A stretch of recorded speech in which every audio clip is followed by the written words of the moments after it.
When the game gets rough and this life just seems so tough, Mek Wi Talk, my people, Mek Wi Talk. When this town becomes an ugly place, don't let it erase the smile from your face. Mek Wi Talk, people, Mek Wi Talk. Conversation is the key, a guiding light for you and me. Spark a talk and you will see. Conflict solver A to Z.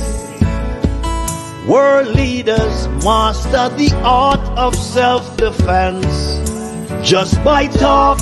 So people, Mek Wi Talk.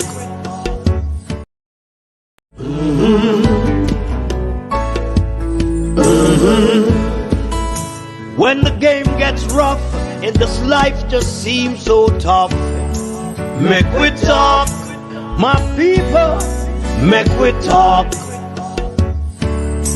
When this town becomes an ugly place, don't let it erase the smile from your face. Mek Wi Talk, people, Mek Wi Talk. Conversation is the key, a guiding light for you and me. Spark a talk and you will see. Conflict solver A to Z.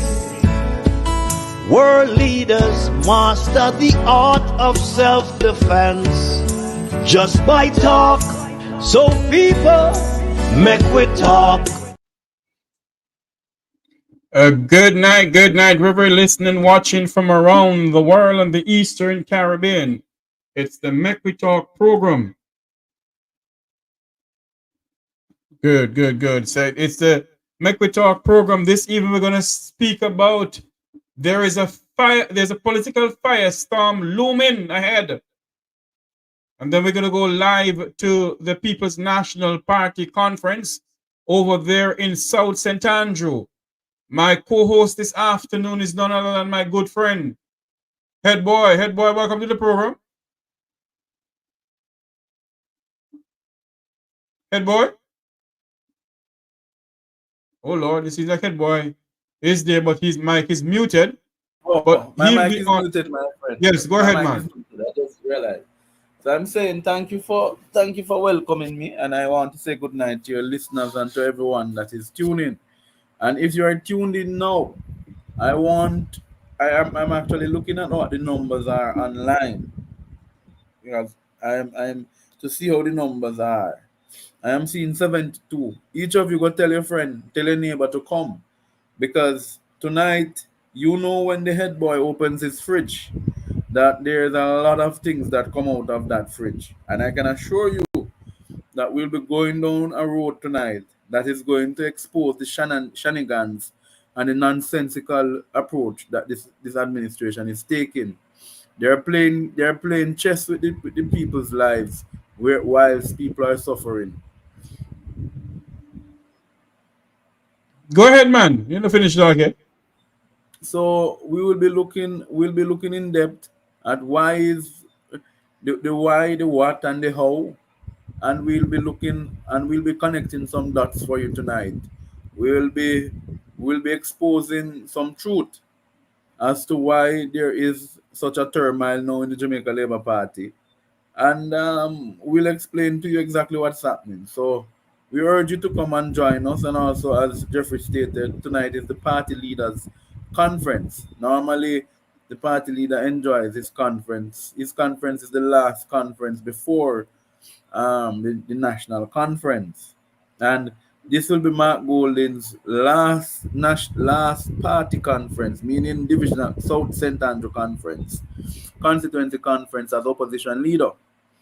The next conference he will be having that conference as Prime Minister of Jamaica.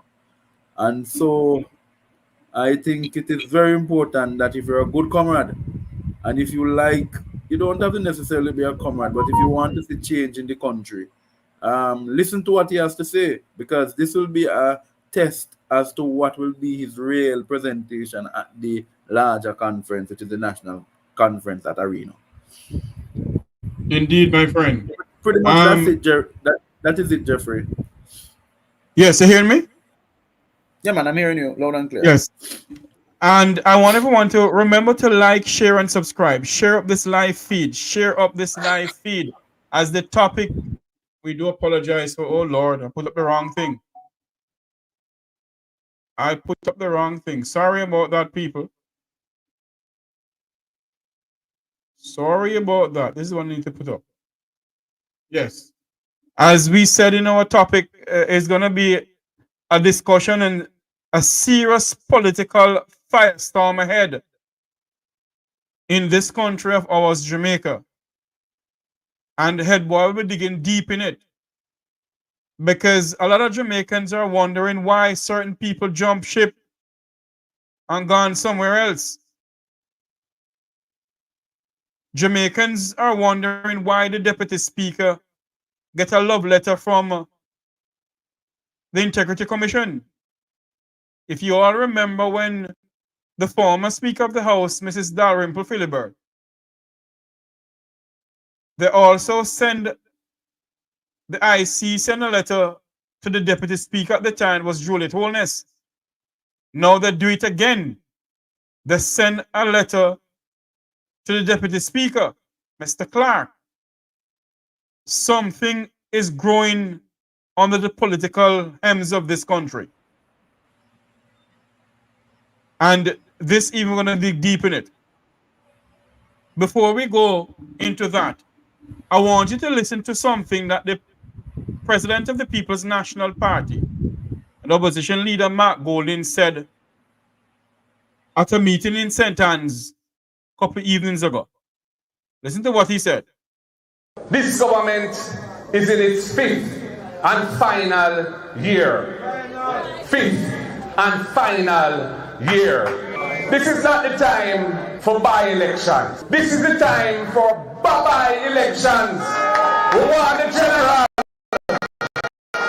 because we're ready to take back this thing in the interest of the Jamaican people. I will not be distracted by any kind of political maneuvers that are not in the best interest of the country. People out there suffer, bearing hurt many people in the country, and you're going to take $30 million to run a by-election because you have 49 MPs, 48 now, and you cannot find one who can do the work that is required. That shows that your team is not ready to. Your views on that, Head Boy, then we're gonna dig deep in what we came here for. I am in full agreement with the opposition leader, but I'd take it even further. I'd take it even further to say, what would warrant you calling a by-election in Northeast St Ann?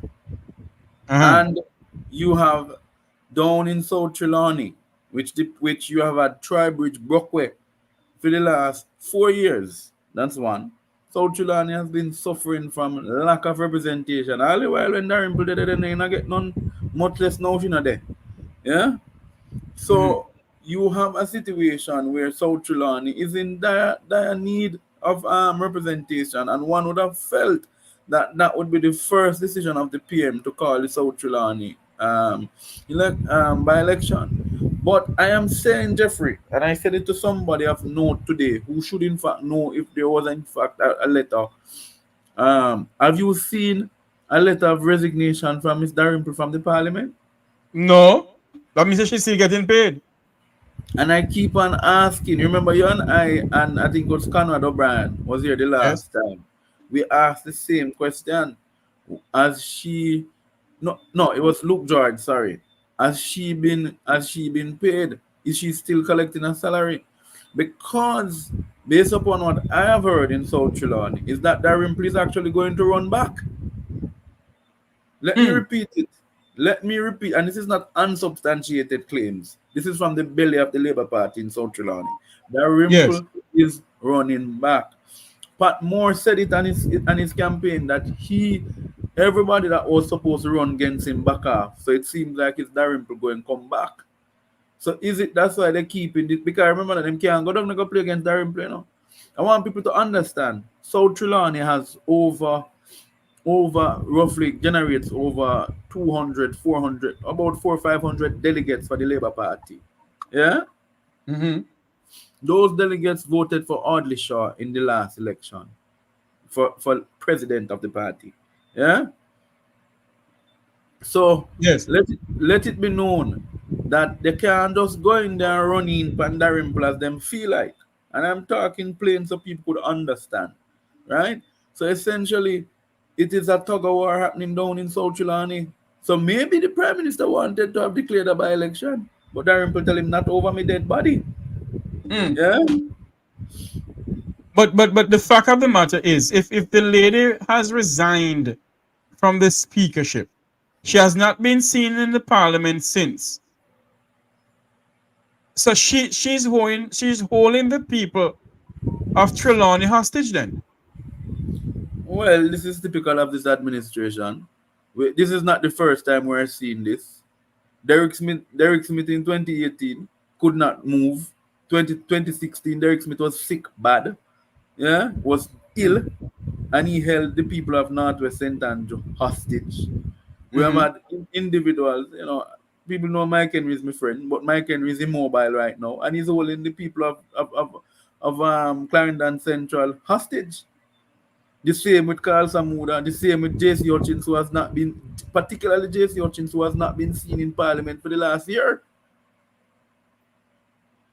No, man, I saw him in Parliament a couple of days ago, man. Which days? Which Parliament keep a couple of days ago? Well, no, I shouldn't say a couple of days ago. About about a month ago? Yeah, that was when they come vote out on the local government amendment. Oh.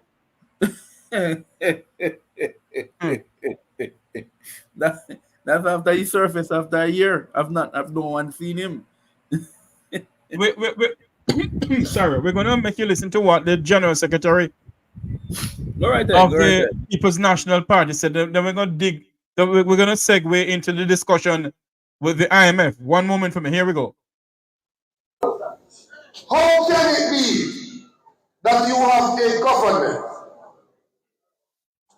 where they tell our nurses and our teachers that you must stay and sacrifice for the benefit of this country? You have a minister of finance that raised the pay for himself and others within the political directorate by 300%. And he said that he raised it because he's trying to attract the best and the brightest, and he wants them to stay in Jamaica. And only for us to get up on it, I hear that the same man said the 300% is not enough, so he migrated.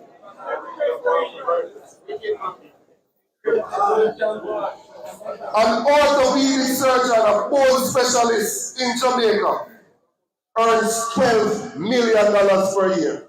Nigel was earning 24, 2 times what the bone specialists are earning. Nigel is leaving Jamaica to go to foreign to earn $431,000 US per year. If the orthopedic surgeon leave and go to the US, they would earn $800,000 US per year, 2 times what Nigel run gone for. Now, I want you to understand this here. In Jamaica, Nigel earn 2 times what the bone specialists earn. If run gone to a work, that if the man run with him or the woman who is the bone specialist, they will earn 2 times what him earn over there. And they have decided to stay because they put Jamaica first. Nigel only cares about himself. I can't talk about being personal achievement. Because any one of us could have stayed in our private endeavors and aimed to be at the top of it. I could be practicing medicine and aiming to be a consultant at Mayo Clinic.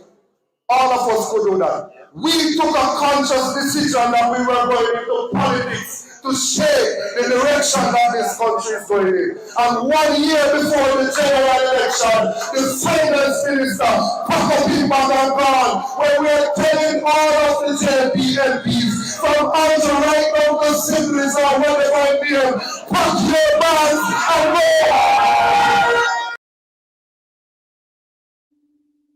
And we're gonna play this for them too, you know. Listen to this now, head boy. This is Crazy J, singing from out of Jamaica, the land of wood and water.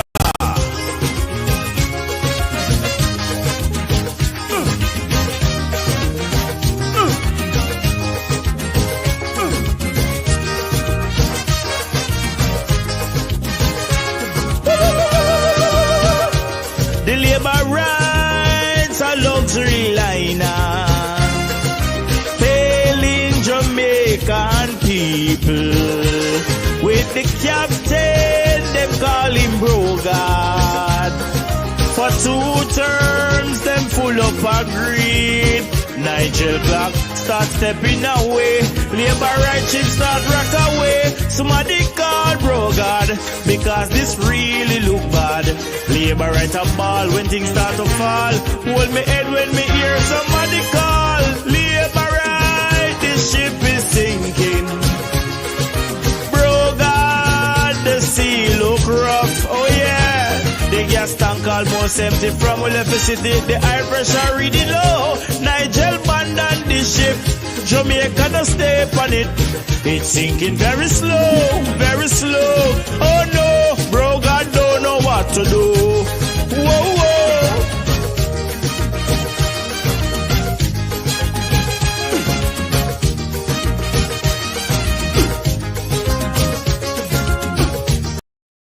There you have it.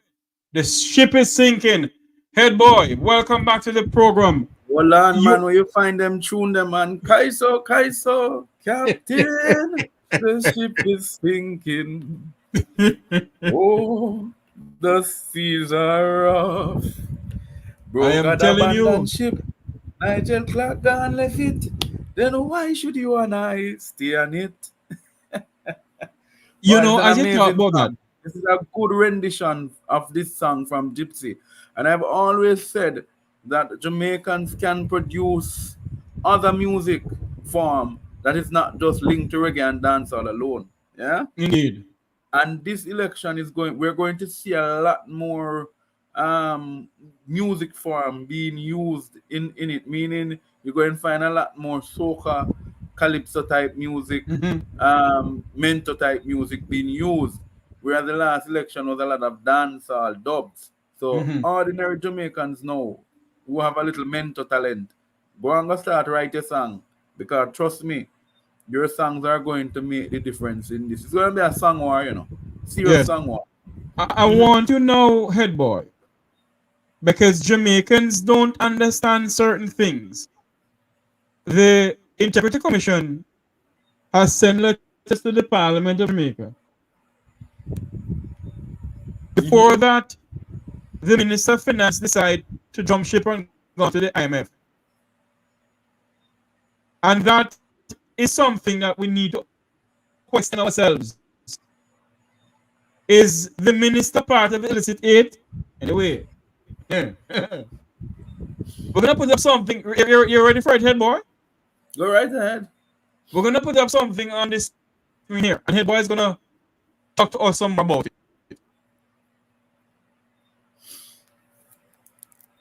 One more. Here you go.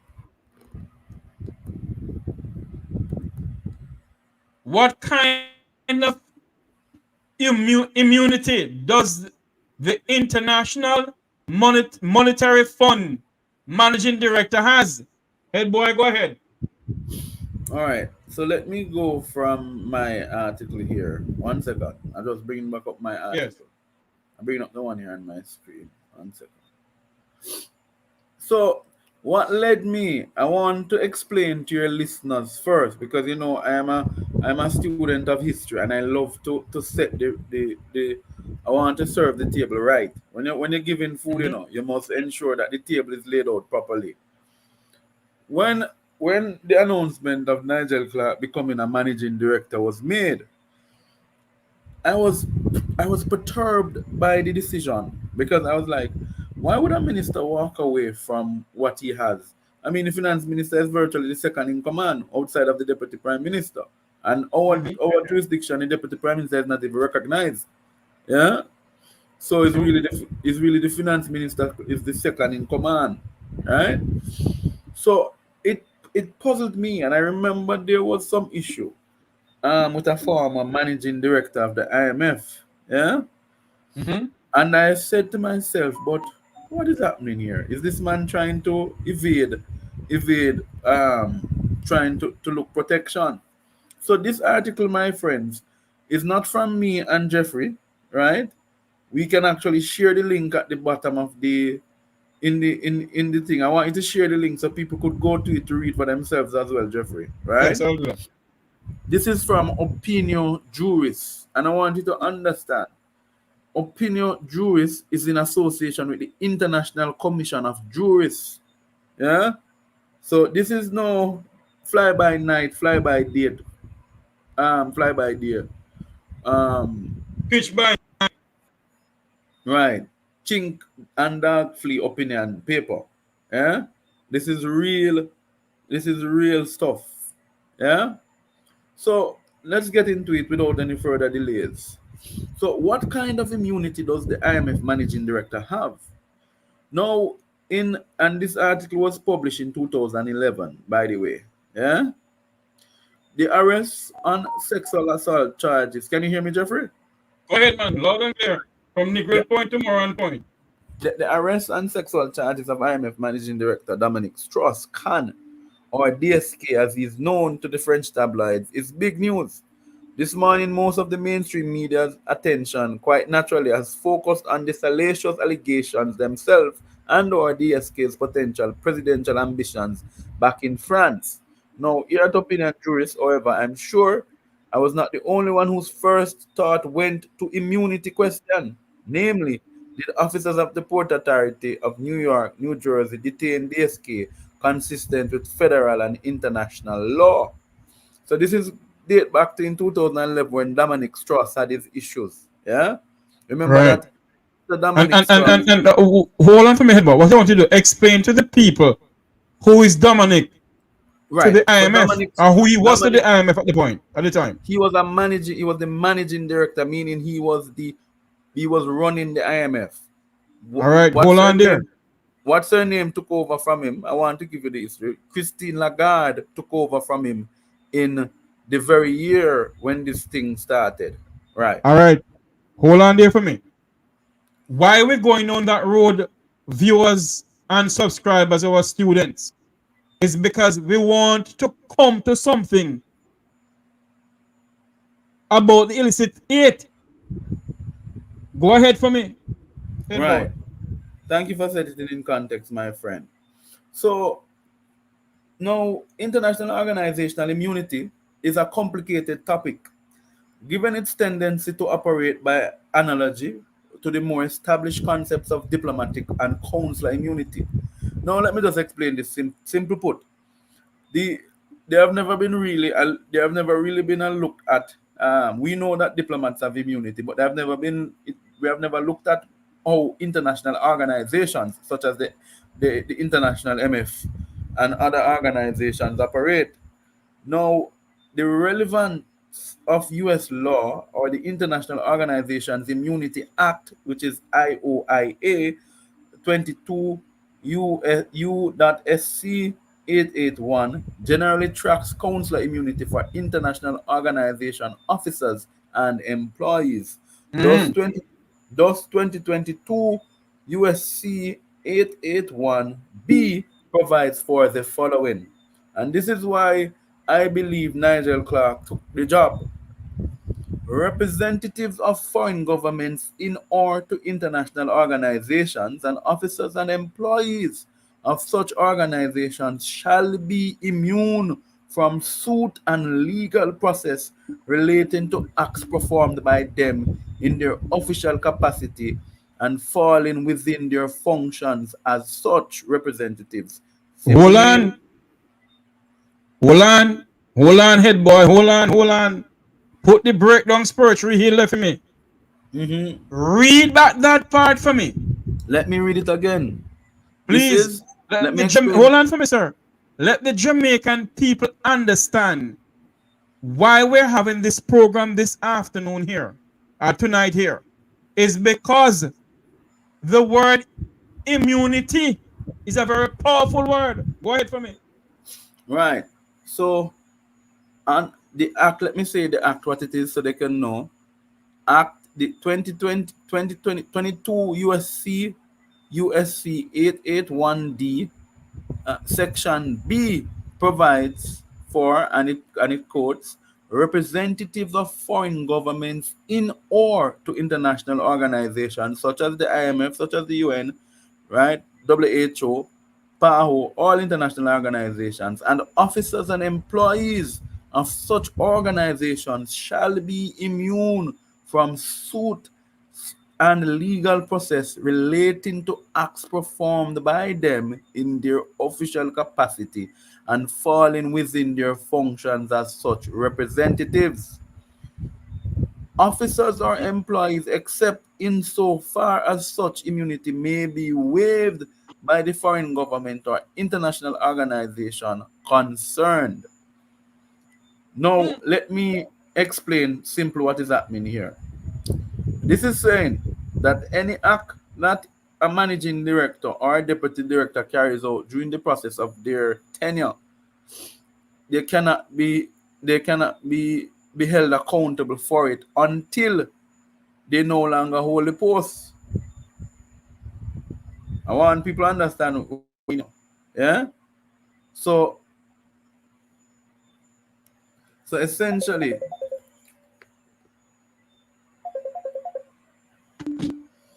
We're right? speaking. Go ahead, Jeffrey. Go ahead. No, No, go no, ahead. go Go ahead. ahead. Go ahead. No, Go ahead. Go ahead. we're speaking to head boy, and head boy have a document here that the Jamaican people must understand what is going on here. If it is, I am not saying that the goodly gentleman is involved in any shibangarang. But if it is that the minister, the workers, minister of finance, should be involved in any shibangarang, based on the job that he's taking up now, he is immune from prosecution.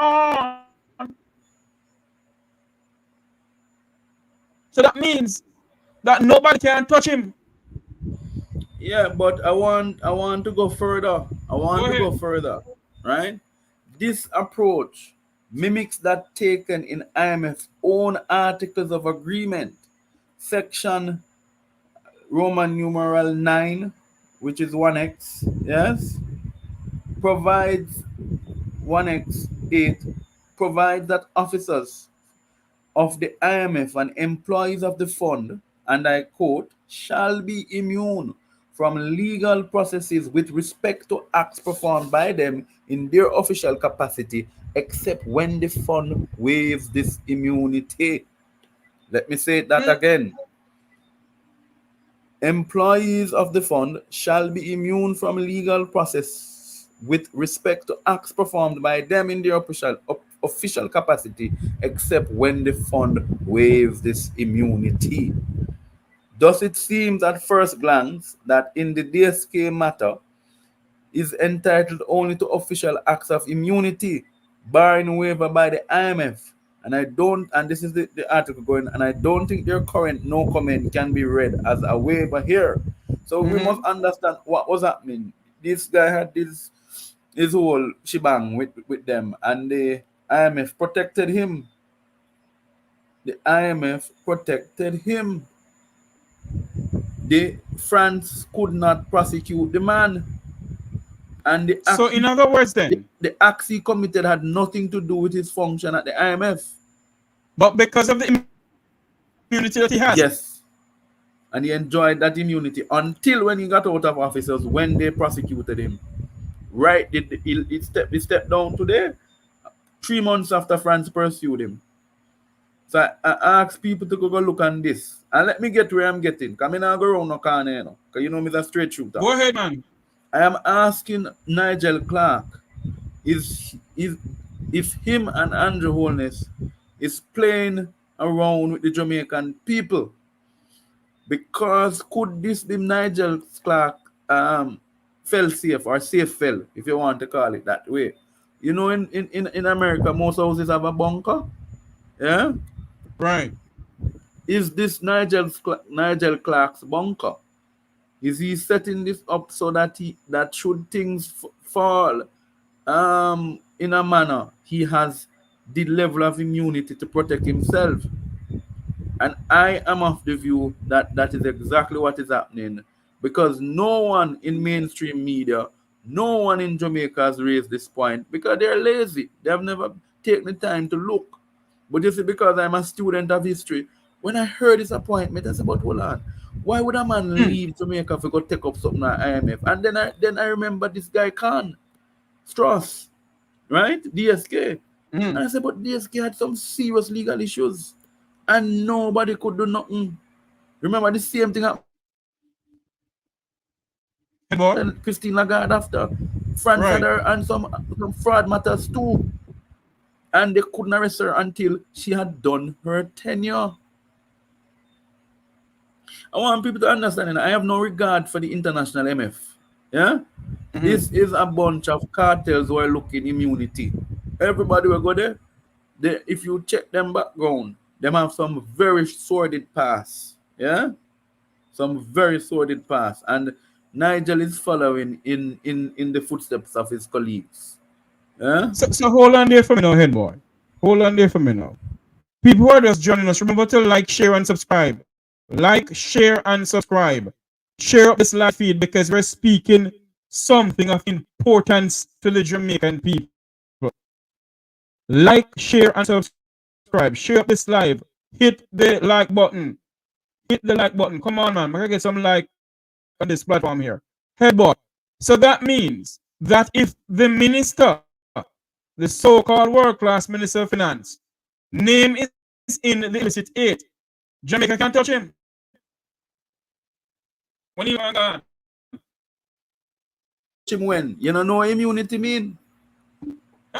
Me know come on, Jeffrey. Jeffrey, if the ambassador from any country in Jamaica commits a crime in Jamaica, he can once he's on the embassy compound, and even if he's moving around, right? You ever see police stop diplomatic car? Nope. Even if they don't have them things them not up to date, they will never stop them. So that is in essence what immunity is. It doesn't mean that them can go around and break law. Hold on for me, head boy. Somebody in the chat room said, but sir, Mr. Clark was not working for the IMF, but that man was. Yes, but the fact of the matter is, Dr. Nigel Clark, the Minister of Finance, the world-class Minister of Finance, is taking a position as Managing Director. And under the IMF law or rules, the Managing Director is immune from prosecution. Let me correct you. Not just the Managing Director, employees of the IMF. Okay. That's what the thing you put in the say. It says employees. It didn't say Managing Director. Employees of the International Monetary Fund. Especially if the whole sensitive post, their level of immunity is even higher. Yeah? Hold on there. Let me explain something here to the people. Dr. Clark is not working for the IMF when all that's going on. He's appointed now to the IMF as Managing Director. So if he leaves Jamaica on October, whatever, when you know that, go to the IMF to work. And if so there's a big thing that comes out of the IC or IG, whatever you want to call it, report. And his name is on it. Jamaica can't touch him. Simple put. I love the way you have put it in simple layman's term. But by the way, the person I looked at the question, the person is asking the question. Thank you for asking the question so that we can educate you. Because this is what we're here for. We're not here to misinform. We leave that up to the JLP. They have done a very good job at it. What we're here to show to you is the facts, and the facts are as they follow. Any employee, especially in the position of a managing director or deputy managing director, has what is called the immunity.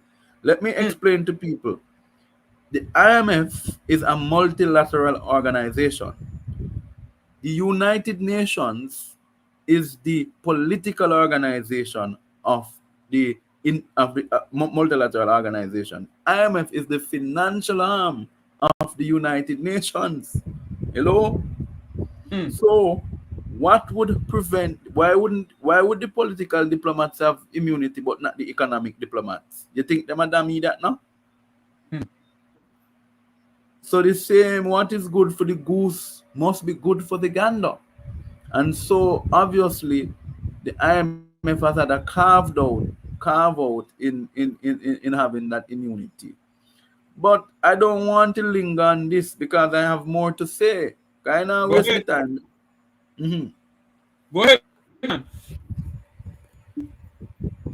Right. No. Proceed, Jeffrey. Just let us wrap up this session and then we go to the next part.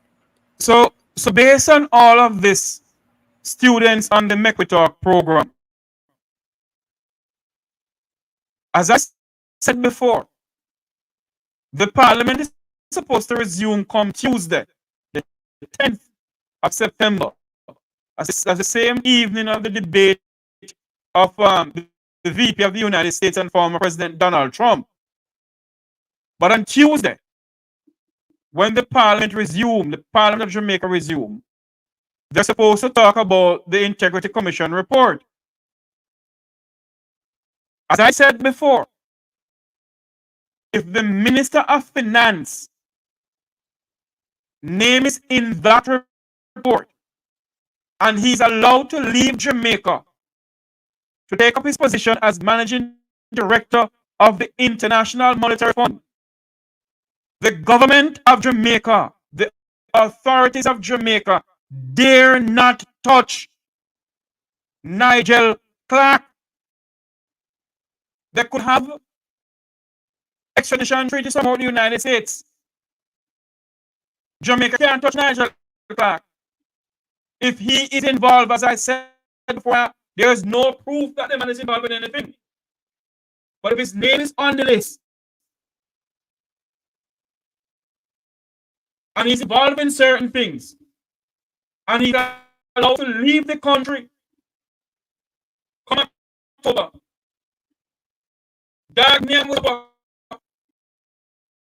because neither the Minister of National Insecurity nor the Minister of Injustice nor the dumb Commissioner of Police cannot touch Nigel Clark because of the immunity he has. Being the managing director of the IMF. As a matter of fact, every single IMF employee has that level of immunity. But let me go further, Jeffrey, because I just saw a question in the comments. Because I'm watching the comment sections on YouTube as well. Because sometimes the comments are quite funny and good at the same time. Charmaine JNL says, does immunity start on the effective date of his employment with the IMF? Let me say to you, Charmaine, that his immunity begins the moment he enters a contract with the IMF. So the moment the IMF says you have been appointed to this position, effective date the 10th of October, that's when his immunity commences. It doesn't commence when remember in that world, there is no such thing as them don't consider a 3-month probationary period or nothing. Them things is for poor people like me and Jeffrey. Yeah. So in other words, head boy, the same my mic is cracking up. I don't know why. Yeah, your mic is cracking up. See if you can stable it. Hold on there. Make I switch something here. You sound much better now.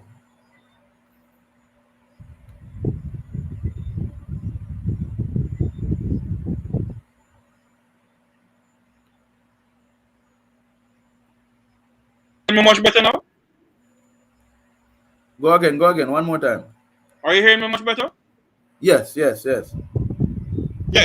So, in other words, as of October 10th, or when he signed that contract, nobody can trust Nigel Clark, you know. No. And that's absolutely what they're doing. That is absolutely what they're doing. Why would the world's best finance minister left to go work for the IMF? And hold on, Jeffrey. Because this is not damn conspiracy theorists. We're not conspiracy theorists here. When did the prime minister indicate to the country Nigeria left? Which day? I'm asking you, when did he indicate to the country? Was it last week, Wednesday? 2 weeks ago. Yeah. Right. When did the IC say them send over them report? They sent the report. I can't remember when. Last week Wednesday.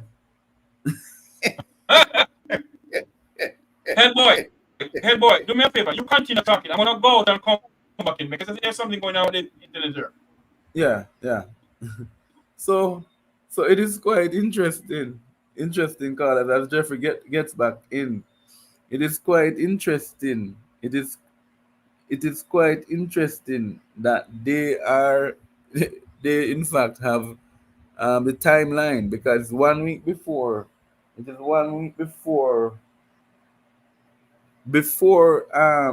one week after Nigel announced he's leaving, that the Integrity Commission report comes, and he announces 1 week before the Integrity Commission report comes that he's leaving.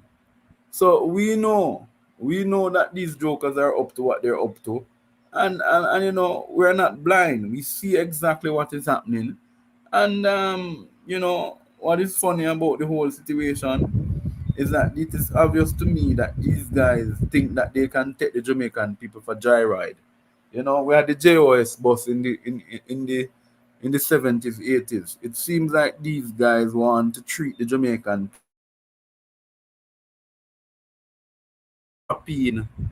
to downtown, and they could take us from Waterhouse to downtown and all around town as if we don't know what is happening.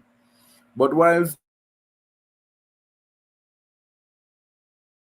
salient point relating to Nigel, remember too that 18 Degrees North did a report on the charity that Nigel operated.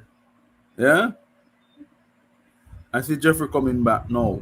So remember too, and I will raise this point with Jeffrey as he comes. So students, please go look. Yes, head boy, and welcome back to the program. You hear me? Charity. Yes, man. Welcome back, Jeffrey. Say something like we hear to make sure you're not cracking up. Welcome back to the program on the Mek Wi Talk, where we're listening, watching from around the world on the Eastern Caribbean. This is the Mek Wi Talk program with yours truly, Jefffrey T, and my guest is Head Boy. Is it much better? Yes, man. Much better. No cracking. Yes. All good. There's a live feed coming to us from South St Andrew. As soon as the opposition leader goes on the mic, we will bring it to you live. Go ahead, Head Boy. Right. So I was saying when you left that these guys are taking the Jamaican people for a joyride, right? They think that this is the JOS, the Jolly Bus service, yeah? That they could board us from Papine to downtown, and then they could board us from downtown to Firehouse in Waterhouse, yeah? And then they could board us from Spanish Town to Halfway Tree and spin us in circles. Because the timing for me is quite alarming, to say the least, speculative to say the least. Because 1 week after him announcement, say him ago, the following week the IC come out, say they have one report for table with 8 of them. Now for me, what is telling right? What is telling about this report is that the ICJ, right, the Integrity Commission, after the Integrity Commission, the Integrity Commission sent the report to the Deputy Speaker. Typically, the Deputy Speaker is not copied in these reports unless there is a conflict of interest. And Go ahead for me. Go ahead for me, sir. Go ahead. that conflict of interest only arises when a speaker is I don't even know the word to use. I've never been run out of adjectives from I know myself. Because words is not that I'm short of. I might short in height, but not words. And I can tell you that this has never happened except for in the case of Darimple. When Darimple was going to be kicked out, they sent it to the deputy who, by the way, I said on Jamaica Hot Topic and students, I said over there when she was made Speaker of the House, I said to Jamaica Hot Topic then, and I will say to you, Jeffrey, I said, how long will it last for? I said, the So in honeymoon. other words, Indian head boy, that the current Speaker of the House of Representatives may end up leaving sooner than we expect. Not may end up leaving sooner than we expect. Let me tell you something. If the truck if you have seen a part on the road before, yeah, you must know the road. Yes. Huh? If you're a Westmoreland man, and if you walk from Sheffield to Negril, you must know the road to go from Sheffield to Negril.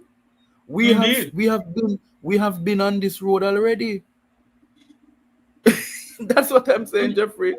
So it's obvious that that and I can say it with no ounce of water in my mouth, because I can say with the greatest level of confidence, my JLP contacts have told me that there will be a new Speaker of the House come when the Parliament is open. So in other words, this Parliament that is coming up now, that there will be a new Speaker of the House of Representatives. It won't be the Iron Lady Juliet Holness. No, and I can say unreservedly, without any shame and without any fear, that the new Speaker of the House will be the gentleman who's running in Northeast St Andrew. You mean Matthew Samuda? By himself, the man who's running by himself. You mean Matthew Samuda? I have said it, and I have said it. I don't call it nobody name, I said the man who's running in Northeast St Andrew by himself will. But me call the name Matthew Samuda. Yeah, you can say so. Right? So the gentleman will be the Speaker of the House. What the dickens is going on here? Dr. Stokes, Adrian Stokes, is tipped to become the next Minister of Finance. He's going to take that position that they're going to create a space now in the Senate for him to take up the post, and then he will become Minister of Finance from the Senate. That is my information from the JLP. Andre must wonder how me get it, eh? Now, let me explain to your listeners quickly why Marsha Smith. And first of all, CVM Television, please go do your research when you're making presentations. I listened to CVM the other night, Jeffrey, right? Yes. And this is why I am so disappointed. This mainstream media is lazy, and it is filled with people who pretend to be journalists, who the only thing them do is run around Ring Road. Yeah? So we carry Mac there is Ring Road. Yeah? The only thing that they do there when they go to school is to run around Ring Road. Them don't really go class. Because if they had gone to class, they would have then been doing more proper investigative journalism. They said that Marsha Smith was the daughter of Derek Smith. And when I heard it, no, I'm going so long. When I heard it, I said, this is coming from CVM Television, right? I sent a note over to the editor at CVM and said, I am quite disappointed in you because you need to do your research. First of all, if she was the daughter of Derek Smith, I could guarantee you Andrew could not touch her. The reason why Andrew Holness has moved against her is that she's the daughter of Ernie Smith, who is a long-time supporter of Audley Shaw. Hello? Did you hear what I said? Yes, I heard you. No, not only that. Why Marsha Smith got that seat and I'm not speculating, this is something I know for a fact. When Shiny of blessed memory, a very good woman, had her legal problems in 2007 with the dual citizenship case brought against her by illustrious lawyer then Manly Bowen. Yeah, Manly Bowen took her to task, and there was a big legal settlement. There's a big settlement that she had to pay over to Manly Bowen. My information is that Marsha Smith and Ernie's law firm was who defended Chinese, and they charged her not one red cent. Oh.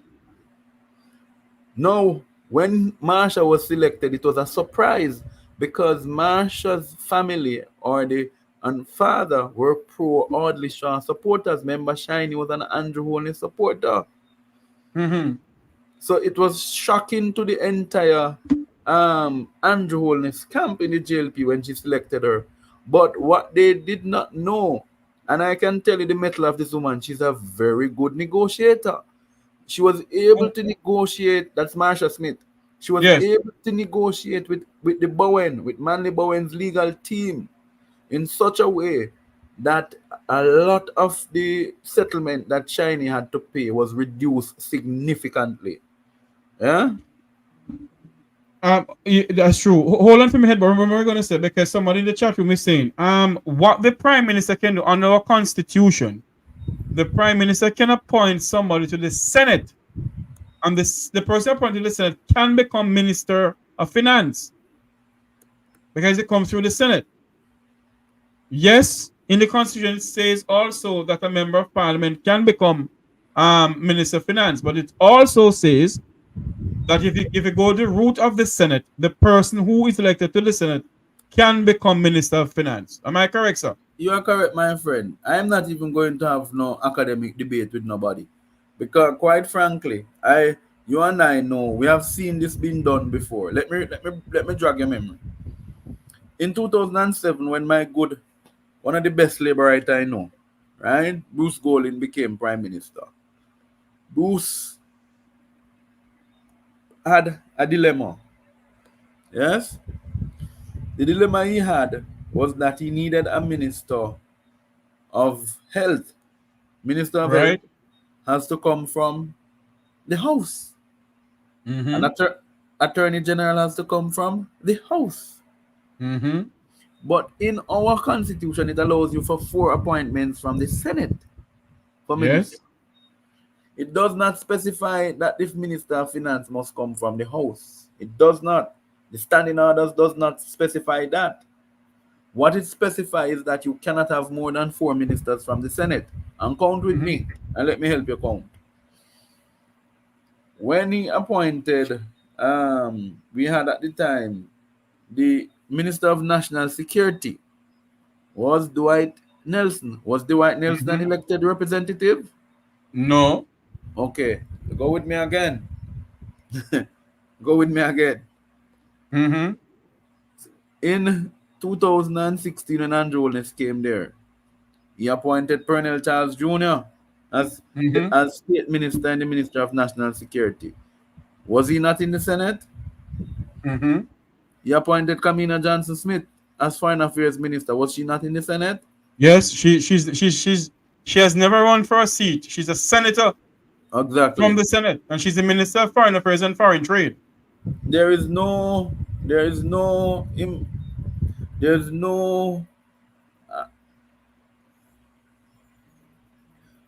well, Patrick, no, I'm actually looking at a comment somebody just put here. I'm looking at the comments, but I'm saying I need to, Jeffrey, let me stand down on this a bit.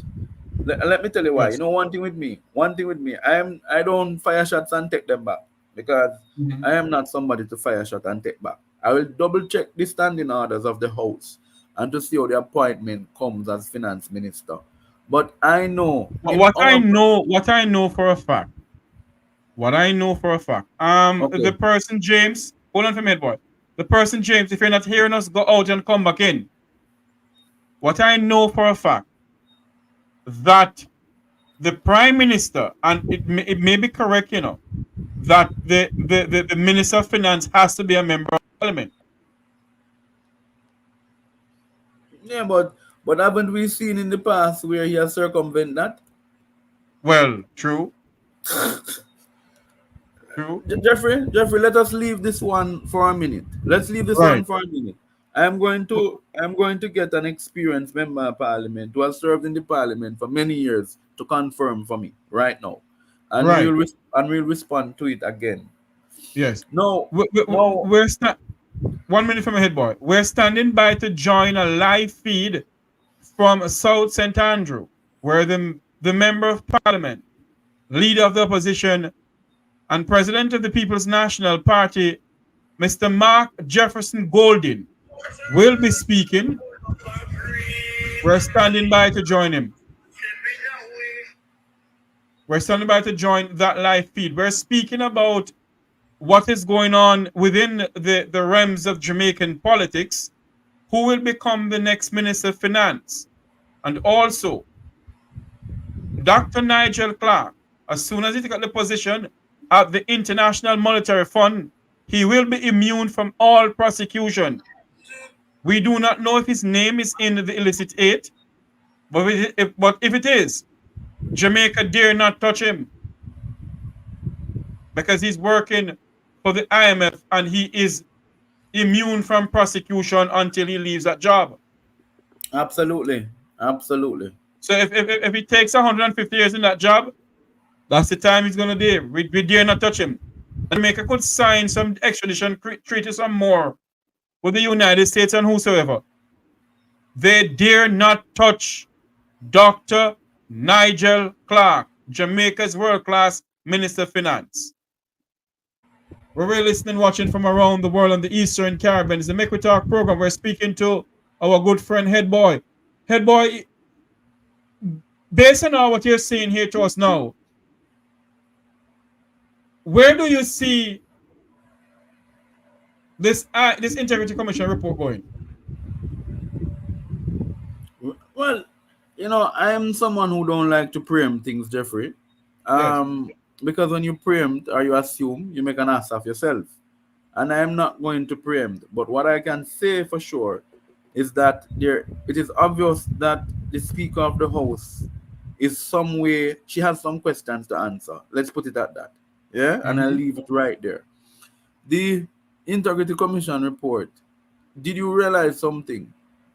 It was not sent only to the deputy speaker, The Integrity Commission did something that it has never done before. What? Which was to send the report also to the opposition leader. It did? So you didn't see the article where they say it's the first? No. Let me bring it up right now. Hold on. Let me bring it up right now. Please do. And share it with us. We can put it on the thing here. Good night, Yo-Yo. How are you doing, Yo-Yo? I haven't seen Yo-Yo in a long while. Good night to everyone who's watching us. We're speaking about... Go ahead. You haven't seen Yo-Yo? Think about... You haven't seen Yo-Yo? Think about what Andrew Wallace is doing to Jamaica. He has us like a Yo-Yo. This is the Mek Wi Talk program.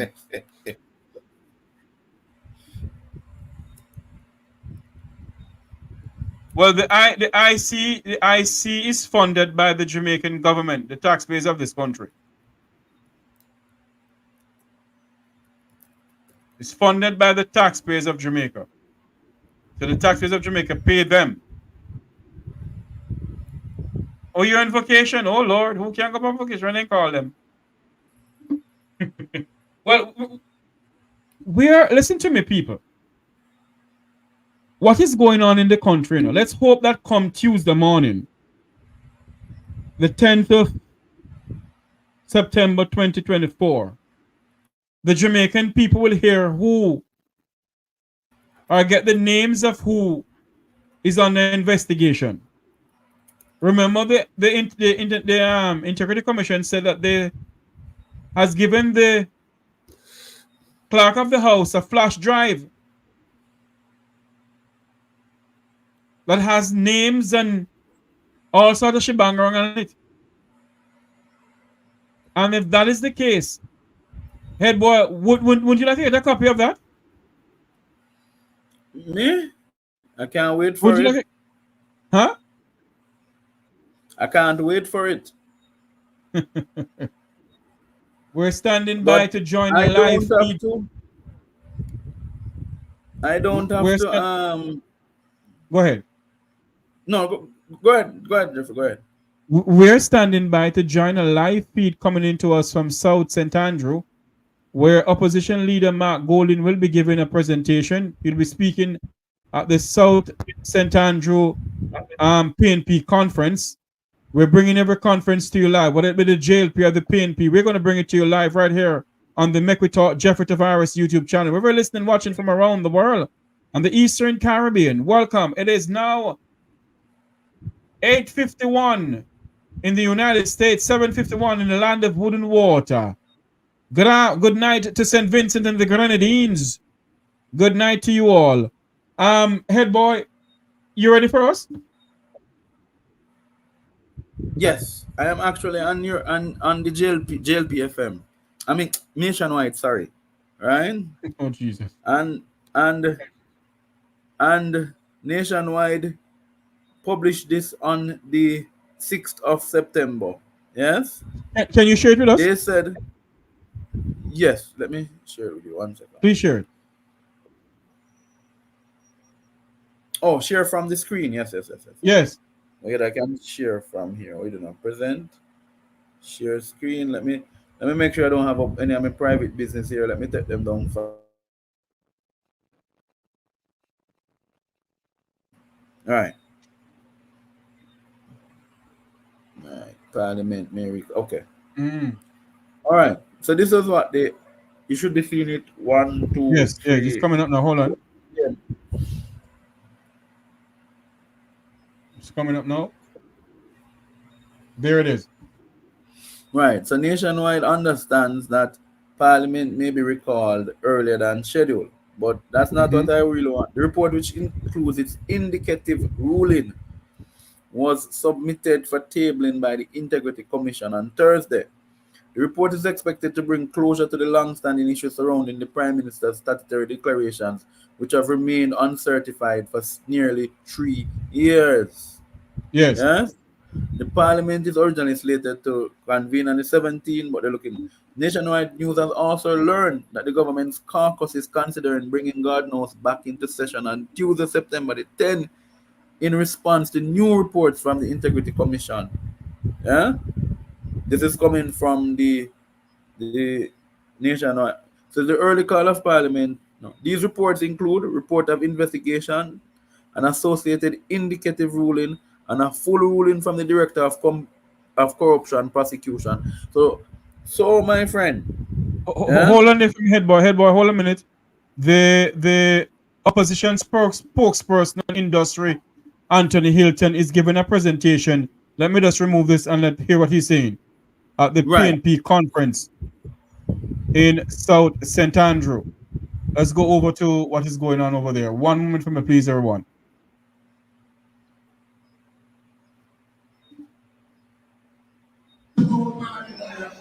Our General Secretary General, we're here.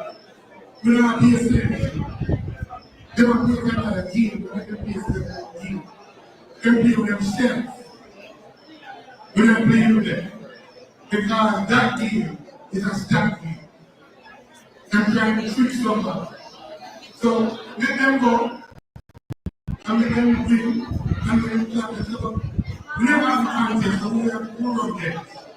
They will see a real challenge when it comes to the general election.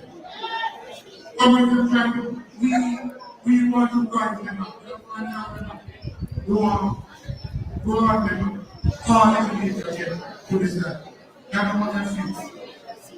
But we contest the parish council election, whatever the card, we don't contest the parish council election.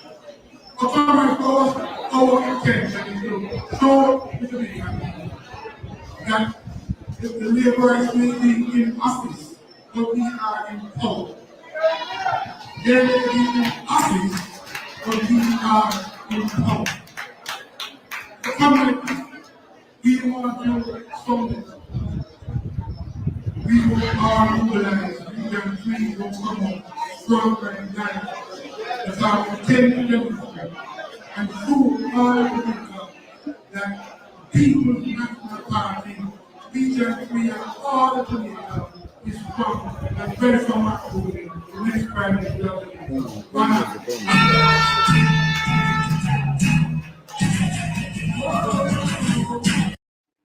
There you have it.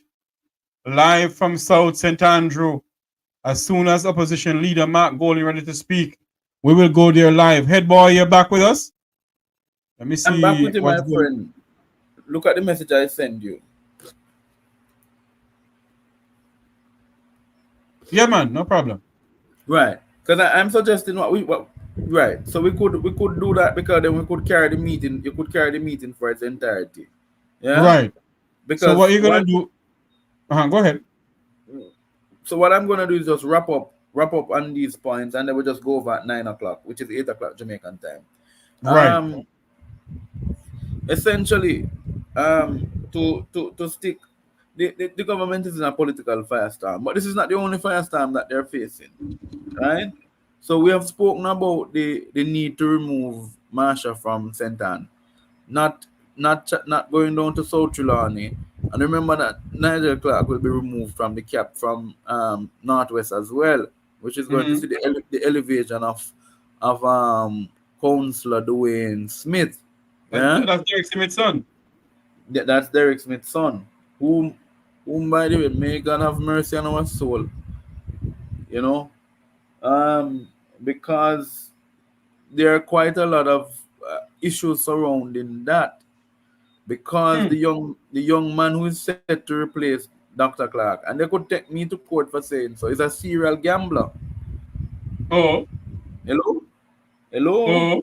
His multiple times his father has had to pay off gambling debts for him, and I'm not asking anybody, because me buck up some place sometime and see man pants pot a gamble.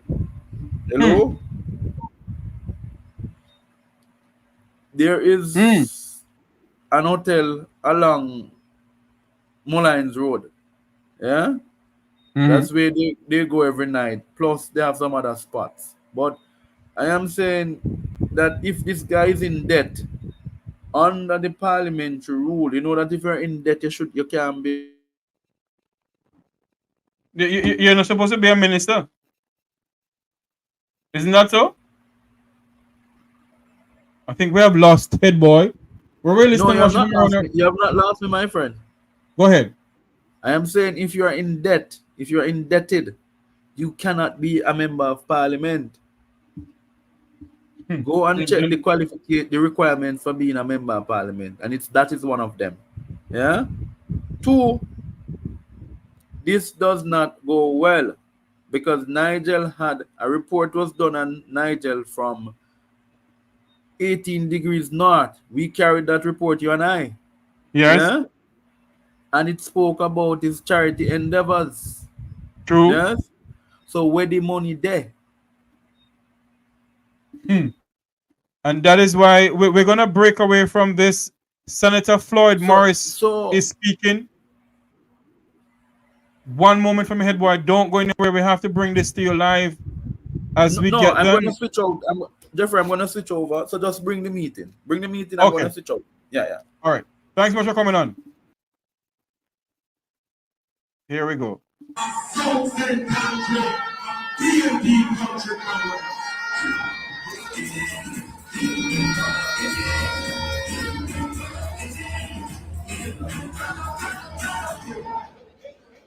And comrades,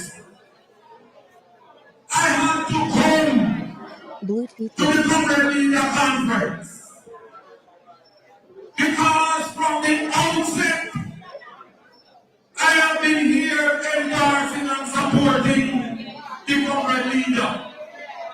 From the moment he indicated that he was going to venture into representational politics, I said that Mark Golding is the man for South St Andrew. And comrades, why I have to support Mark Golding, it's because Mark Golding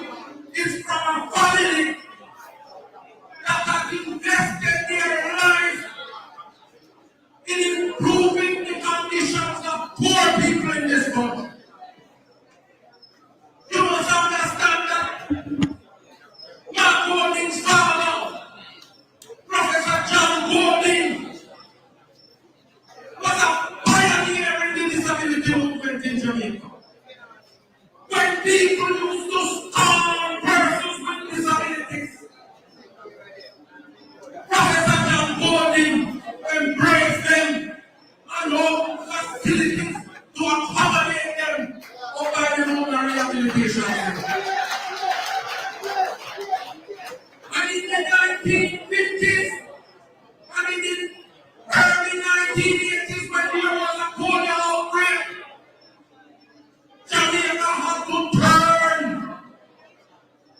to Professor John Bowling to provide assistance to polio victims.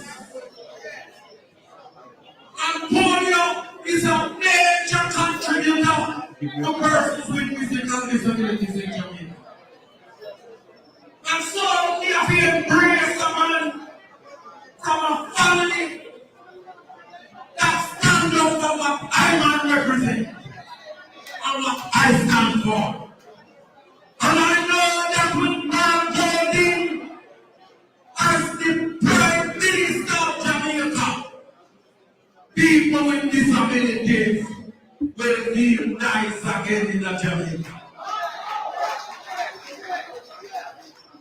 And we start to see the effects of that because since Mark Golding has become the leader of the People's National Party, he has invited me as a black person in the movement to be a deputy chairman of the People's National Party, and I say, here, Mark Golding. And it's now only just carrying as a deputy chairman of the People's National Party.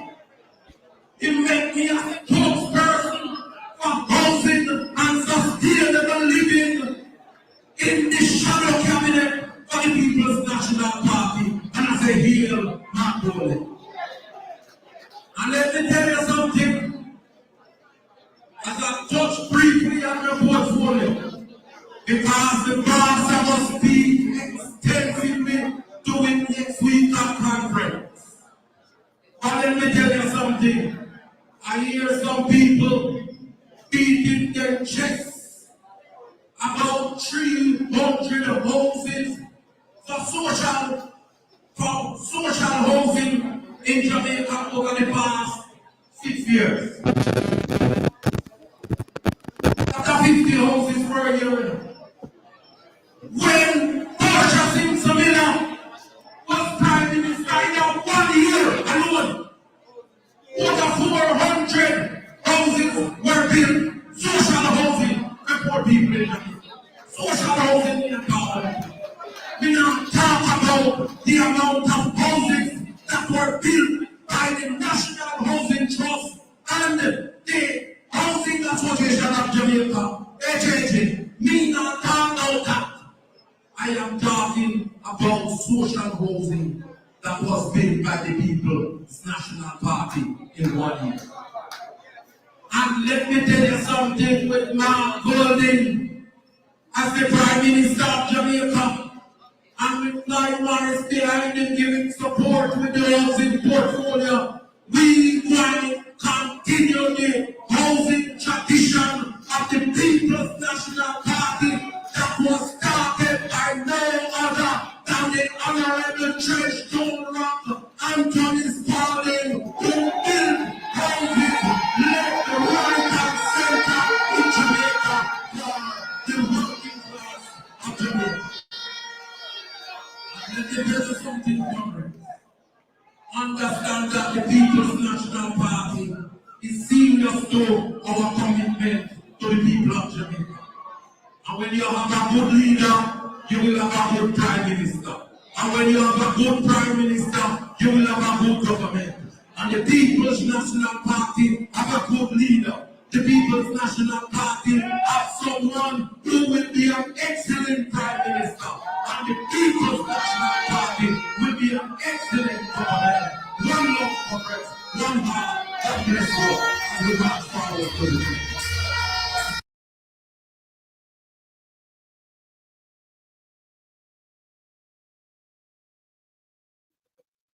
There you have it, a live coverage of the People's National Party South St Andrew Conference. That's the constituency conference, and the last conference is the opposition leader Mark Golding conference in his constituency. We're bringing that to you live bit by bit. It's the Mek Wi Talk program. We're listening, watching from around the world and the Eastern Caribbean. Earlier on, we had our good friend Headboy on speaking about what is going on, speaking about the role of the managing director of the IMF and also his immunity.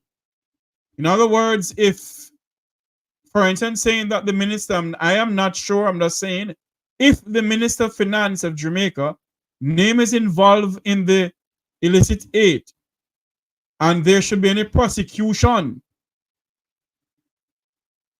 if the minister take up the job on the 10th of October, or whatever time in October he took up the job, the Jamaican government can't do anything to him. The Jamaican authority, I should say, whether it be the Minister of National Security or the police, MOCA, they cannot touch Nigel Clark because he's immune from prosecution working with the IMF. Whether we like it or not, that's the truth. We're standing by to join the PNP conference. As soon as we get the speaker who's going to come on next, I think the speaker is going to be, the next speaker we're going to bring to you live is the opposition leader, Mark Jefferson Golden. I know this thing is freezing up. I don't know why on earth it's freezing up, but anyway. But Mark Golden will be speaking at his conference. We're going to bring that to you live, or the next speaker we're going to bring to you live. Someone did call a while ago, want to give an opinion. The person who just called can call back. We're going to give you the time to speak. If we don't see one of the leaders that we need to have come on to speak to us, we're going to bring it to you live from South St Andrew. And by the way, come next week, we'll be coming to you live from the National Arena, where the People's National Party will be having their conference. And after that, the Jamaica Labour Party will be having their conference too. We will be bringing all two conferences to you live right here on the Mek Wi Talk Jefffrey Tavares YouTube channel. If you're listening and watching from around the world in the Eastern Caribbean, welcome to the program. Like, share, and subscribe. Welcome to the program. Like, share, and subscribe. We had a robust discussion earlier on with Headboy pertaining to the immunity of the managing director of the International Monetary Fund. If anything is in that report, and it's going to be tabled on Tuesday, and if the minister of finance name is involved in it, under the International Monetary Fund, the minister cannot be prosecuted. We're going to go back to we're going to go back to South St Andrew, where Senator Gabriella Morris, she's on the stage. You can see she's there dancing. We're going to go to her live as soon as she starts speaking. A firehouse brand. Let's go over to South St Andrew, where the youngest senator, Jamaica's youngest senator, is at the podium getting ready to speak. Here we go.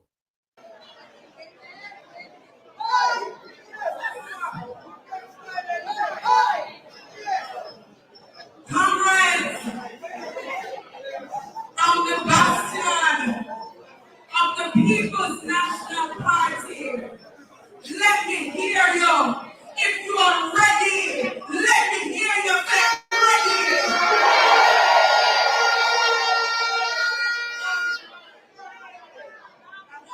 Ready. All the comrades who are on the platform, General Secretary of the PNP, from your chairman, from your mayor, councillors of the Admiral Toll and Trench of the region chairman, as well as the other MPs and MP candidates. And I want to especially acknowledge a special man. I know he's special to all of us. He is our next Prime Minister. He is pure and no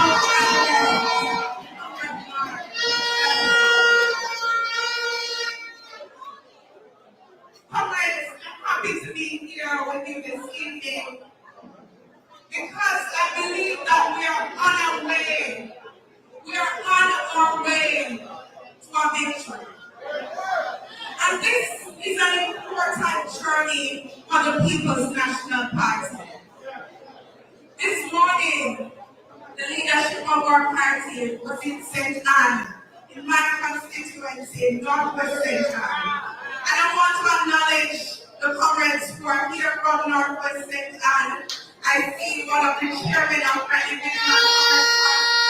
Comrade Boyle, Comrade Jefffrey, they are here with me. They are the wind beneath my wings. And so we're in St Andrew this morning, and we went to worship, to give thanks, because we know that we are on a journey where we need the Lord. That's all. Not only that, but we're on a journey to do a very important thing, a critical thing. That is to change the fortunes of the Jamaican people, to turn lives around. That is the mission that we are on. All of us in here, I want you to answer me this. I answer honestly. I'm going to tell you that. Can you say that your life has been better under this current government?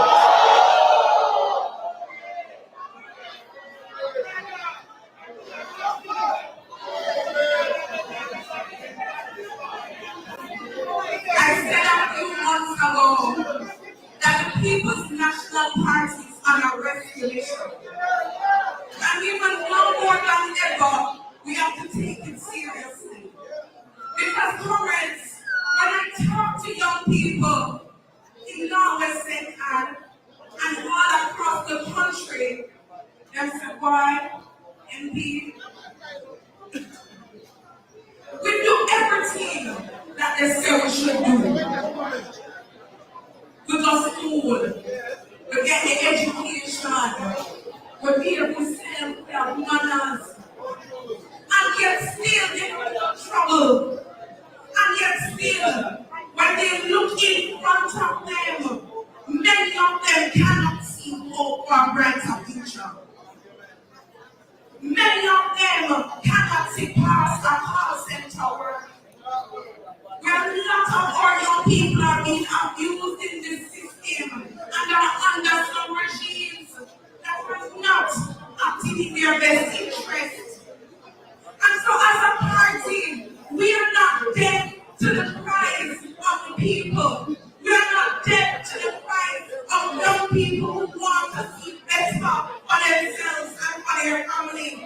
And we understand that if we are going to have a better Jamaica, we have to ensure that we put people first. We have to ensure that we change around our education system. Because right now we see the CXC pass them and them not pretty. We cannot go forward without being the outcome from our education system.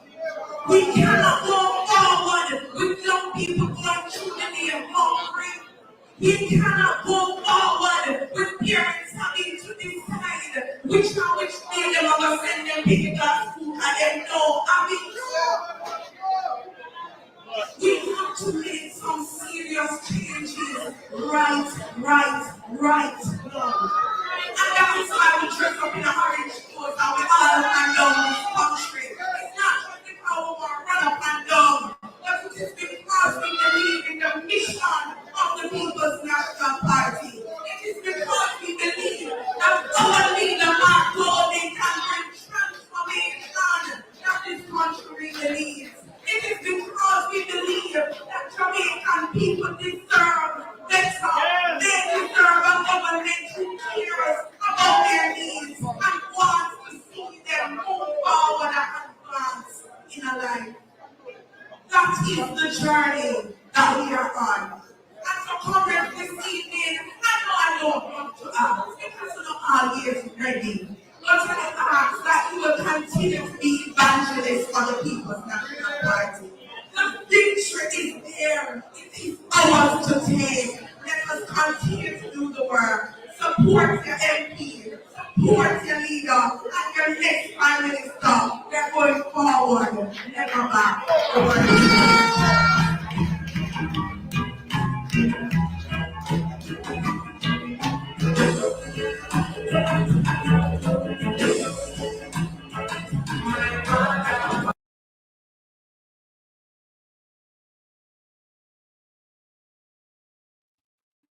There you have it, live from the People's National Party Constituency Conference in South St Andrew.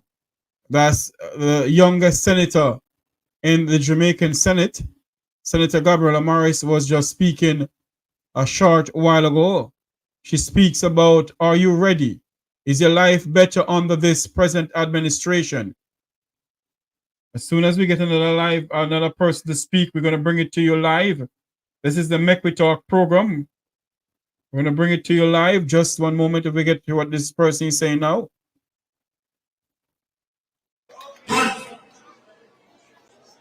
Every day I saw St Andrew, and I want you to know,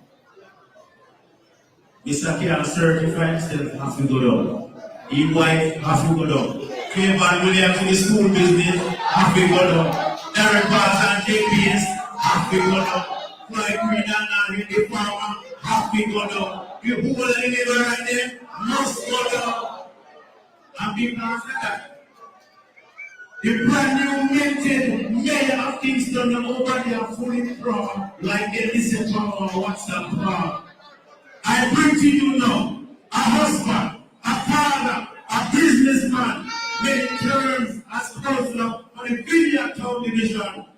I say, welcome, welcome, Mr. Clean, hands and heart, brand new mayor of Kingston and St Andrew, Andrew,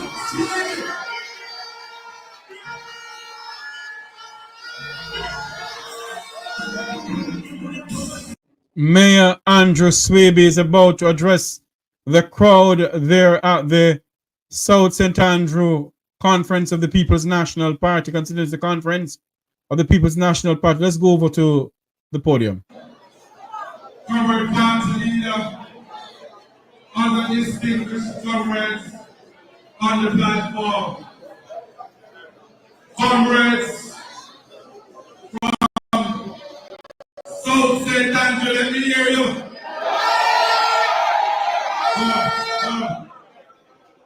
Other comrades, warriors, indoor agents, outdoor agents, runners, laser officers, supporters of the People's National Party, I greet you with love. Comrades, next year, this time, when I come to this conference, I want to be in a position to say the most honorable,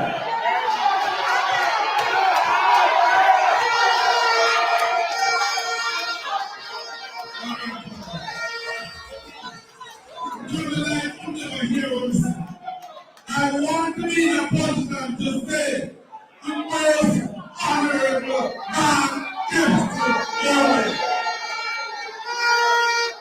Congress, I can't say that enough because what that difference 1 year made. Last year was minority leader. This year is popular vote make me mayor of Kingston. But here we know, popular vote can't make him yellow. You have to get 32 seats, and the chairman tell you, of the region tell you, how much we have to pick up out of region 3. And we have to give the clearest signal next Sunday that region 3 is alive and well and road to victory for the People's National Party. And after victory conference, we don't want powerful stuff. We want to make your life better off. And certainly, we made it. We're going to break away from the live feed where Mayor Andrew Swaby is speaking. We're going to go over, we're going to take a telephone call. Hello. Good night to you, caller. Oh, Jeffrey, good night, sir. How are you tonight? I am good, my friend. How are you doing? I'm good. Since you're on the subject, Nigel going to America to take up this big position with the IMF, to remind you that you're the only one who appeal to Nigel's conscience, when you remind Nigel of how his uncle was executed by the JLP. Wait, hold on for me. I don't know who executed him, Okay. Well, Please. the JLP was.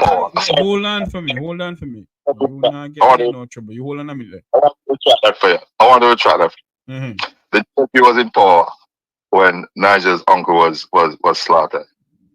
So I just want to retract that. Okay. Right? You retract that. And I think you're the only host who highlight that slaughter of Keith Clark with 21 bullets in the back. But assassination of Mr. Clark. The Jamaican state assassinated him. Well, that might have urged Nigel to exploit his position and probably take away himself from the JLP. And you can't blame the man for that. Well, hold on there for me. Whatever reason Mr. Clark decided to leave Jamaica and the Jamaica Labour Party and the Jamaican people, it's up to him.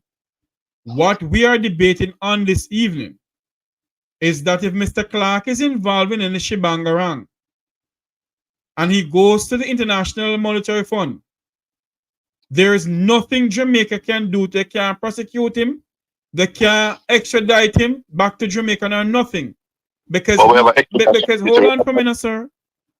Under in the International Monetary Fund jurisdiction, or what they want to call it, he is immune from prosecution, sir. And we're in serious problem. So you mean to say if he was guilty of murdering people or doing capital murder in Jamaica and get himself in America with a big job with the IMF, we couldn't ask for his extradition? Nope. He's immune from prosecution, sir, under the IMF law. So you mean the IMF law trump all the constitutional laws of America and the treaty that America has with Jamaica? No, but hold on there. I don't know about certain things. What I know so far, what I've read so far, that the managing director of the International Monetary Fund is immune from prosecution. Whether it be Jamaican government or the American government or the French government or the English government, he's immune until he leaves office before they can charge him with anything. Whoa. That's a nice way to skirt the judicial laws of Jamaica. That's a nice way to do it. Oh, interesting. And if you don't believe me, Google the managing director of the IMF and you will see that he's immune from prosecution. Whoa. That's a nice way to exploit a country's resources and mismanage a country's economy and then take a golden parachute to a big job with the IMF. Oh, interesting. I don't blame Nigel. Oh, so you come back to what I'm saying. You come back to what I'm saying. I don't blame Nigel. I don't take it to. You know why? We're a bunch of idiots in our country, sir. Oh, we spend most of our energy destroying each other. Yes. And come on social media and chat kind of something about each other. Before we focus on what is going on in the country, we tear down each other. So I don't blame Nigel. Take care and go on.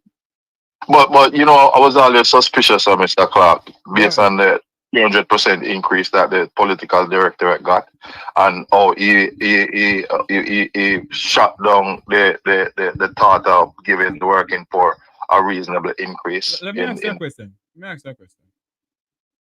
You believe if it was in any other modern democracy, Mr. Clark and his colleagues could get away with it? Don't you believe if it was Sri Lanka or let's say Kenya, don't you believe the people of Kenya would not take to the streets? They don't have to roll it back. You're right. Okay. You're right. But the people who are supposed to be leading those charges against corruption is actually docile. especially the guys in the youth guys and who is the people? Who's supposed to be well, in the charge? the middle class, and the educated. Which middle class? You mean the middle class has been eroded? There's no middle class in Jamaica, sir. Whoa. It's just, So it's just poor and rich. What about the police, nurses, teachers? Those are organized groups who should wield some influence. So hold on there. You waiting on my ask a question now.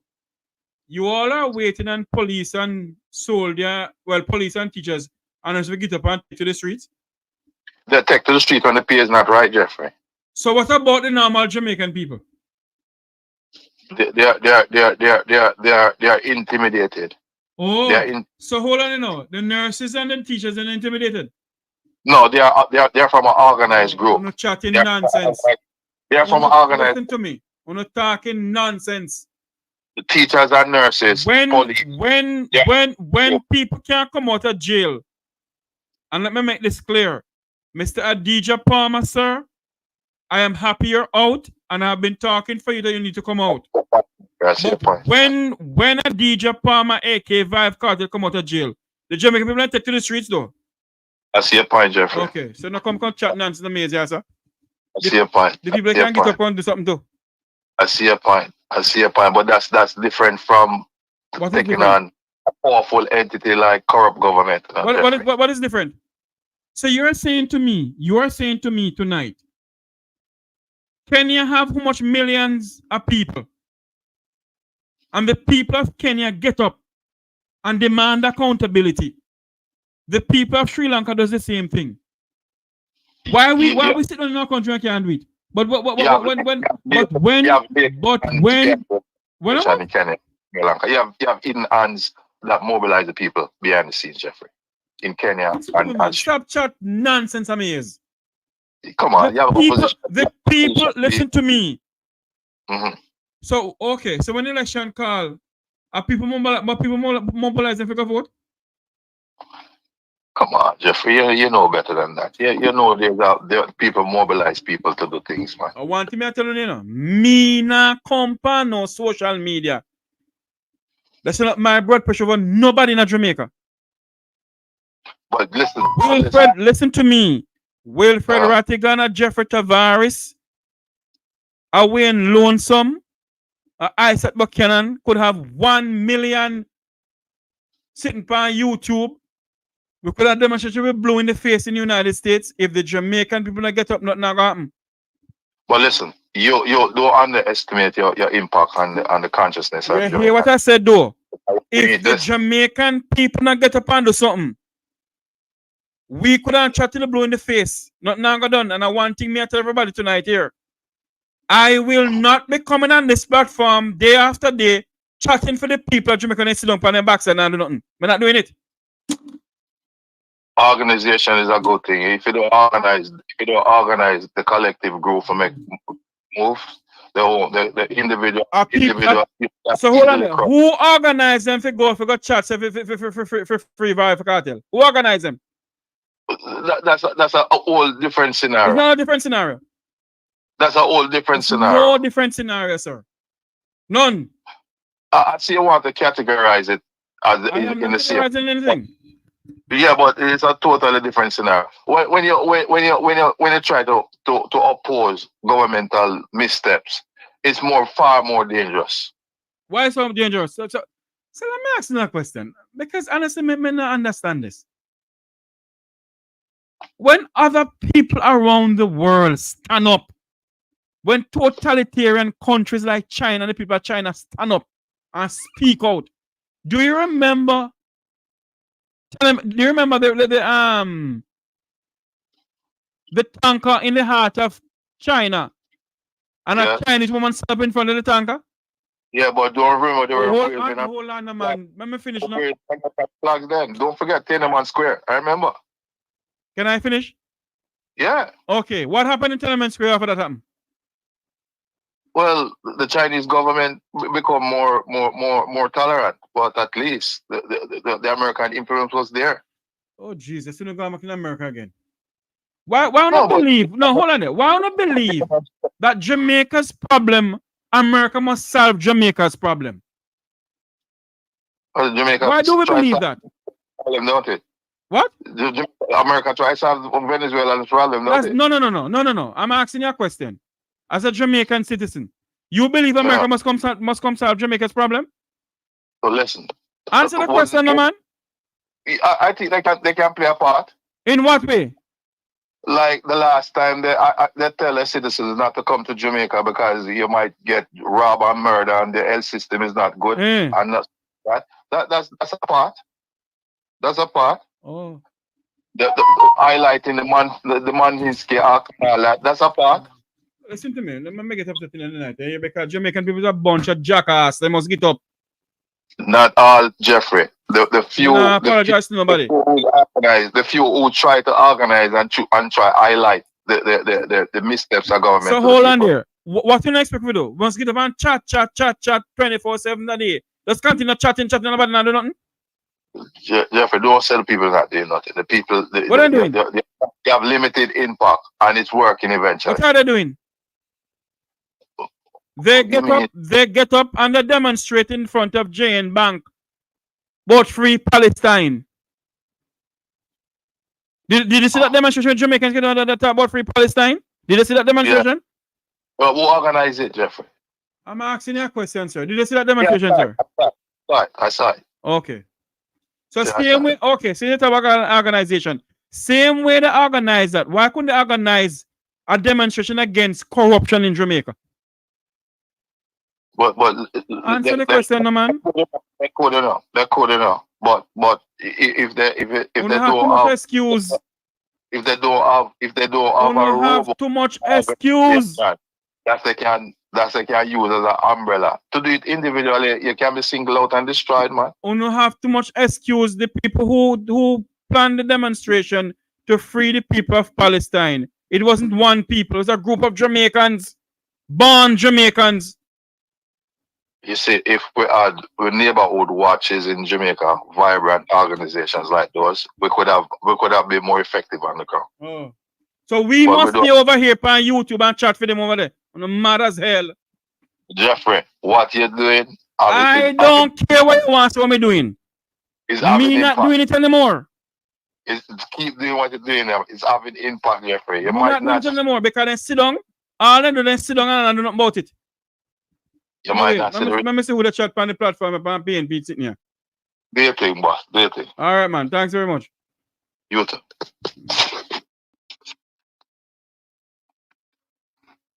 I don't expect people to get up every day. Come on social media, come talk. And them sit down and they not do nothing. But they're afraid. They're not afraid to go cuss their next door neighbor door.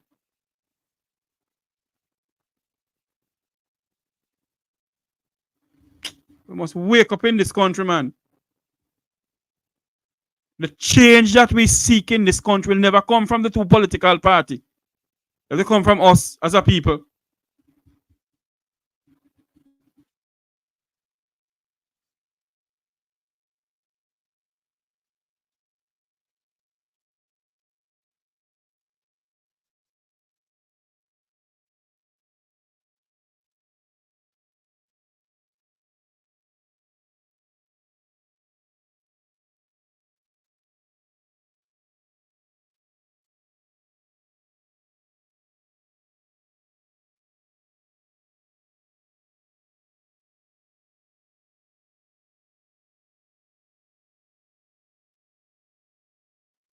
Patricia Duncan Price, she is the daughter of the late Member of Parliament and stalwart of the People's National Party, Dr. D.K. Duncan.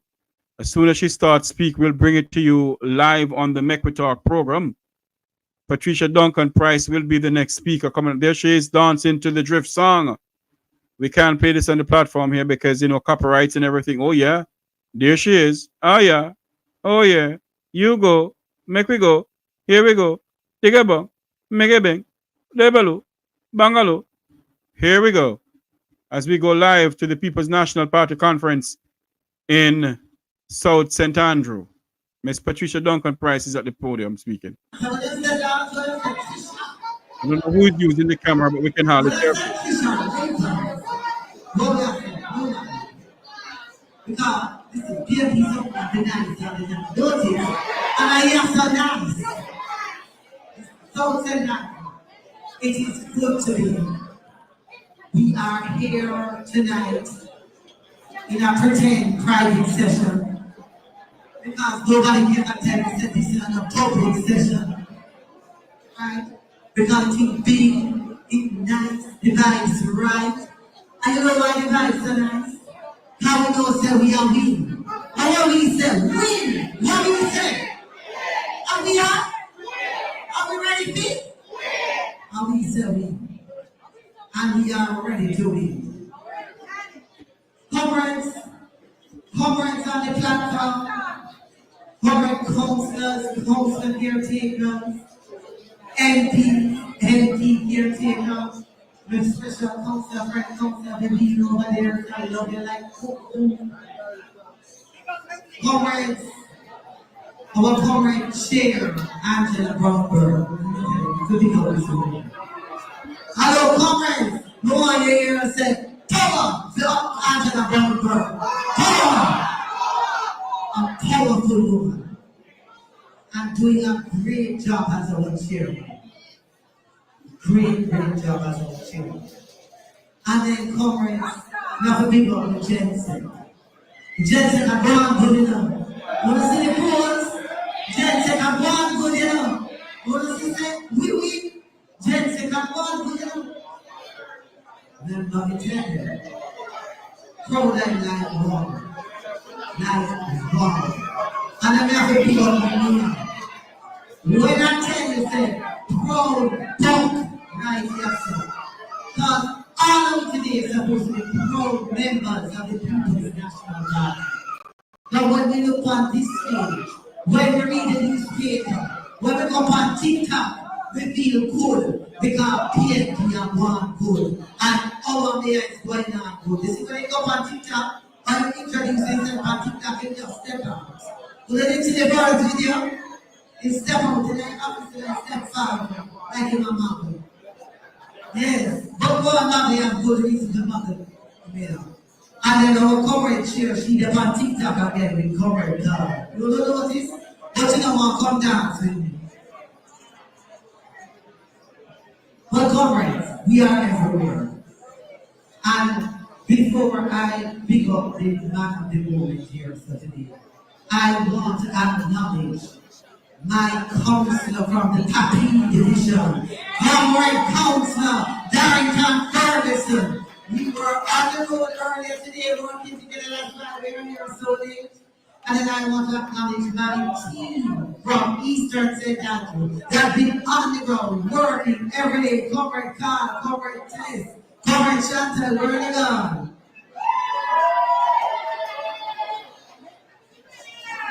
And of course, we can't go comrade Peter, but comrades, I stand here tonight bringing greetings, not just from Eastern St Andrew, from the PNP. And I'm a proud president of the PNP because our party and our leaders, our comrade leader, Mark Jeffery, and our comrade Jensen, Dave Campbell, have worked hard to make sure that 20 of our 63 candidates are winning, and we are proud of that.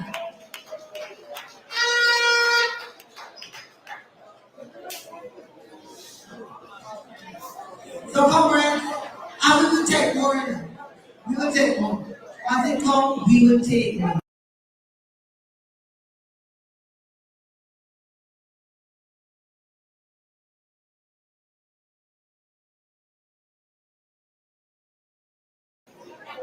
I stand here as a proud member of the People's National Party, not just because of the role that our women play in our party, but because our party is doing it. And comrades, I'm only here to bring greetings. and to make sure everybody knows that I will be one of the 32 walking down Q Street along with Comrade Kevin Long, Comrade Angela Brown,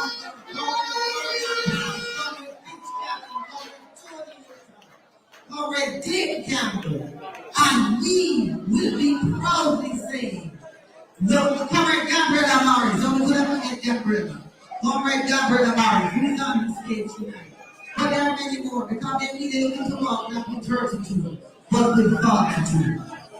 And I think we will be walking with 42. So comrades, while we are walking down that road, leading the path will be the most honorable Mark Jefferson Golding, your member of parliament, and we will be proud. Comrades, what we said? Are we said? Win. Comrades, are we said? Thank you very much.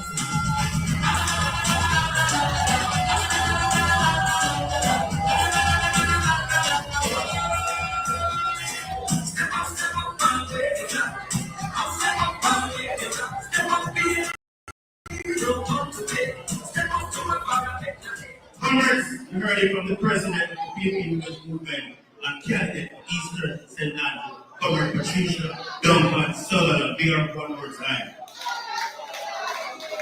Comrade River and the ringtone crew just for the back here, so we go for the cell on the comrades on the outside. We go for the cell. I bring to you now, me and Buddy are about 32 and 42. I want to tell you the Jamaican people that want to say 52. And then the numbers that we are talking. We are not 32, we are 42. But we are taking 62 in the amount. And 63 if you come back. Everybody, the one of them must go down. Comrades, I bring to you now, the PNP is an institution that's afraid to make bold moves.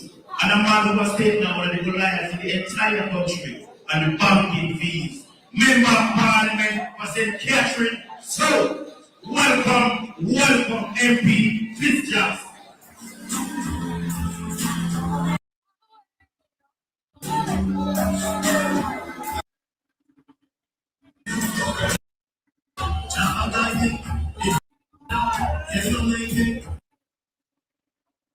We are very familiar with police.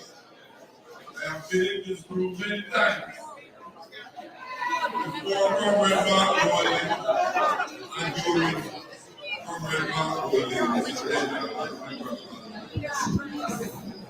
Comrade MP and incoming Prime Minister of Jamaica. Most greetings. Comrade members of the platform party, Comrade members of the South St Andrew Constituency Executive, Comrades all, I greet you. You know, comrades, I am here because I don't know if the comrade leader and MP is aware, but this is a very historic conference of South Andrew. This conference is the last conference of South St Andrew before Mark Rowling becomes Prime Minister.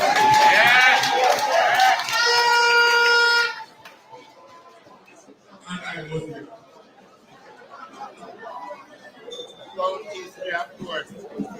Comrades, we have an interesting time. I heard the other group have this session.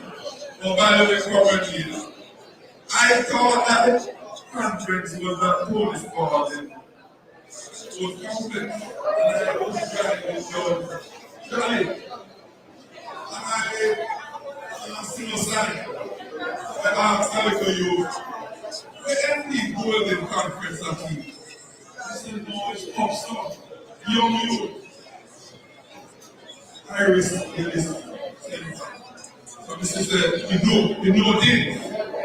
When you call them name there, have to be kind of they know. And I said, thank you. You know what?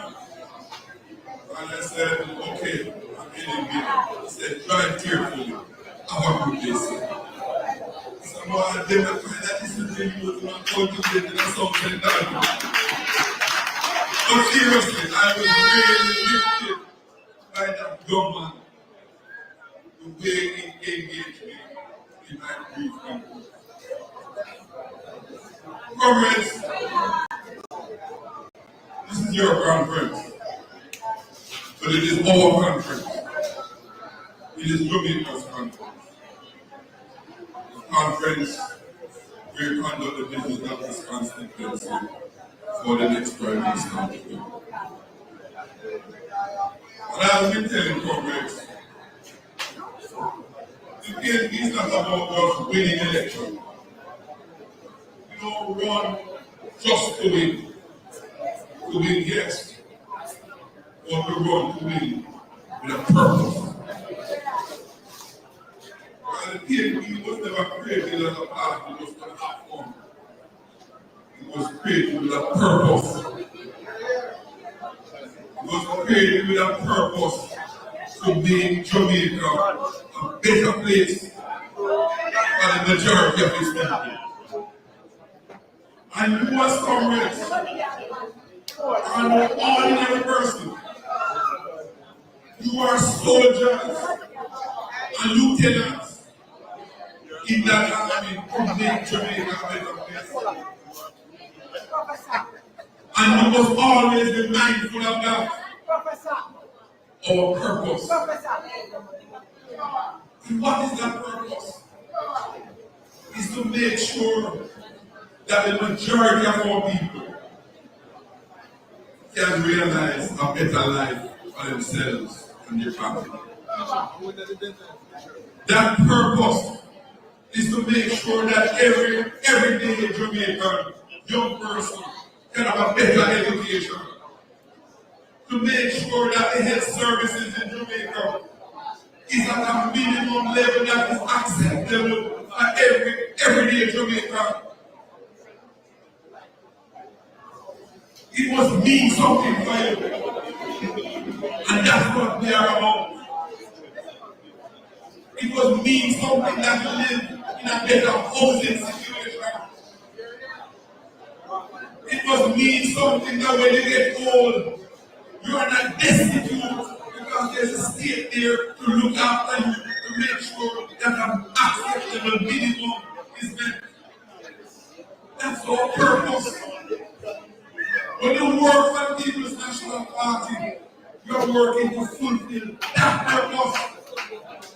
That's why we seek to win elections. That's what I will sign up for. And so winning the election was not about just winning, but fulfilling that mission. Helping the people to make life better for them. We have a government that don't care about everyday Jamaica, but only care about themselves and their friends and those kind of people. That's what disqualifies them. But more so don't focus on them. Focus on our mission and our purpose. Because we have demonstrated over the years that when it comes to protecting the interests of the everyday Jamaican, it is the People's National Party that is going to come to the rescue. You know, Comrade Marky G might not remember, but in the earlier days when I first met him, I was Minister of State in the Ministry of Finance, headed by your former member of Parliament, Comrade Omar. I was given part of my portfolio responsibility then was pension reform and to conclude the necessary legislation to reform pension, because we recognize then that every day Jamaican will work our factory over here or school over here. When we reach retirement, they never have nothing. And many of us as members of Parliament experience that in our constituencies when we encounter aged persons who are living in destitution. And then the PNP government see it as a priority to contribute those legislation to make sure there is a little something about retirement for the everyday community. Correct goal in there was that in politics, but we know it is an astute and well recognized company lawyer. And in my consultation as North Minister, then you have to pick the brains of the brightest among around to come up with the best legislation that we can promulgate at the time. And he came to Minister of Finance, not as member of South St Andrew, but as a renowned and respected company lawyer, and participated in those deliberations. And when I hear the man's presentation in those deliberations, the booking of the coroner, Mr. Mark, you have to come to the politics too. Because this is where you belong. Because there is work for you here for you to do. I was impressed with his concern for the issues that affect ordinary, everyday Jamaican at the time. So when they tried to recruit him, then but we never recruit successful. But I think nobody never recruit him. So he was a little resistant. But Bishop, I made mention of that conference for one reason.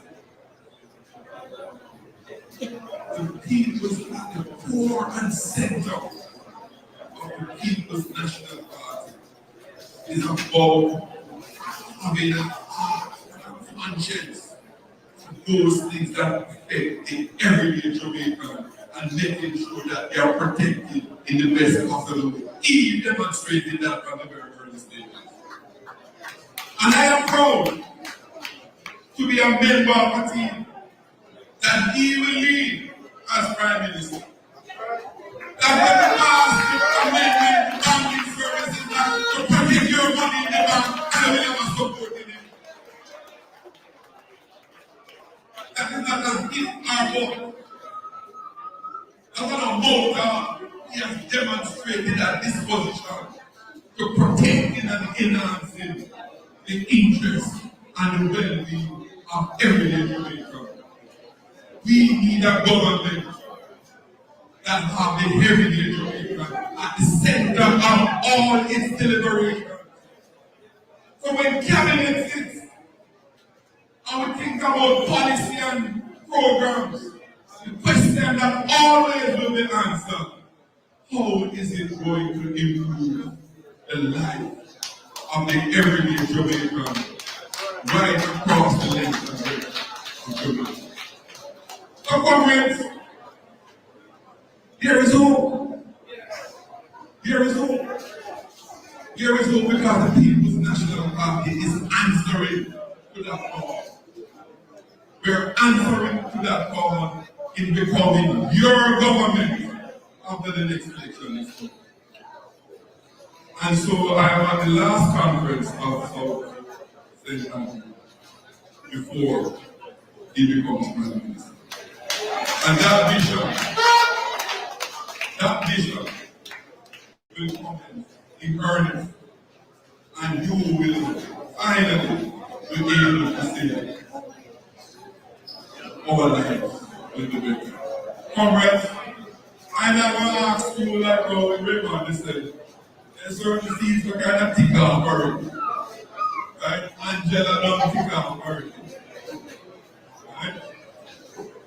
And Dennis don't tick off already. Right? And the Gen said, tell me, said, he not tick off, he mark off already. Right? And my young daughter, Gabriel, I don't know which kind of years going to look at that. It's a government that is not informed me. Northwest St Anne is coming up New Street beside you. Yes. And you hear, and you know, you hear from Bishop. Eastern will return in its rightful place in the power of the People's National Party.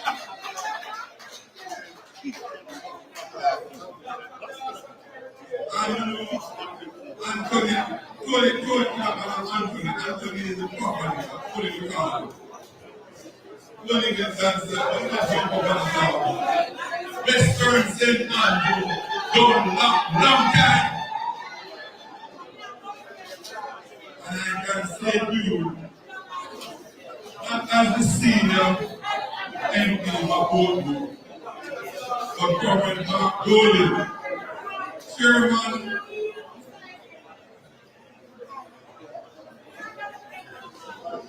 leader of South St Andrew and President of the people. You will have 3 seats for voting.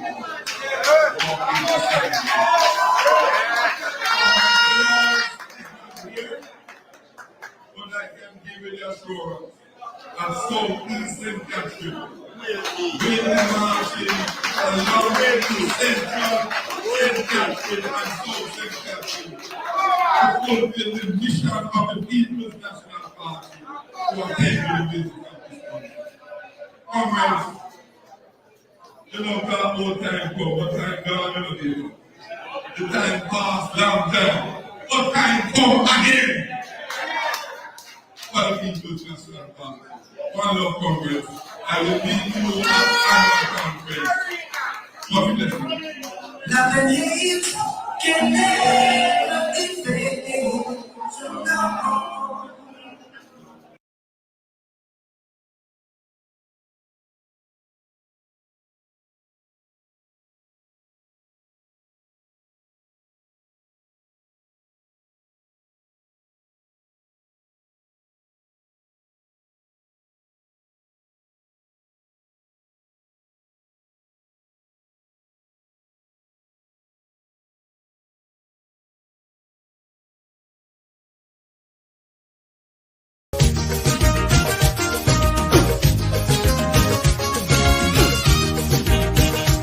Jamaica, the land of beauty, was built on solid rock. The labor rights, them trying to wreck we. On them, Jamaica turn them back. Hey, Jamaica, step out and vote PNP. Marky G is all that we need. Jamaica will be back slow.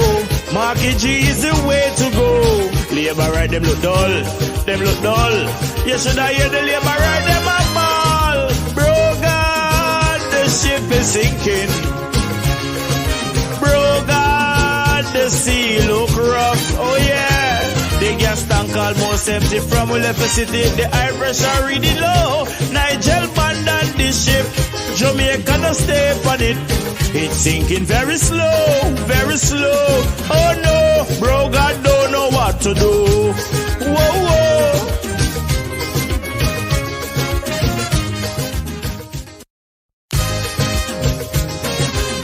This is Crazy J, singing from out of Jamaica, the land of wood and water.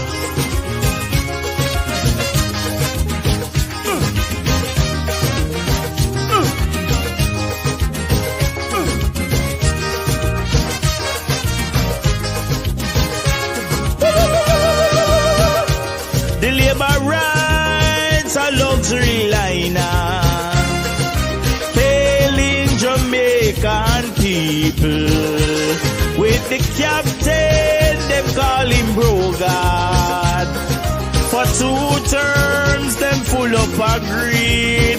Nigel Clark start stepping away.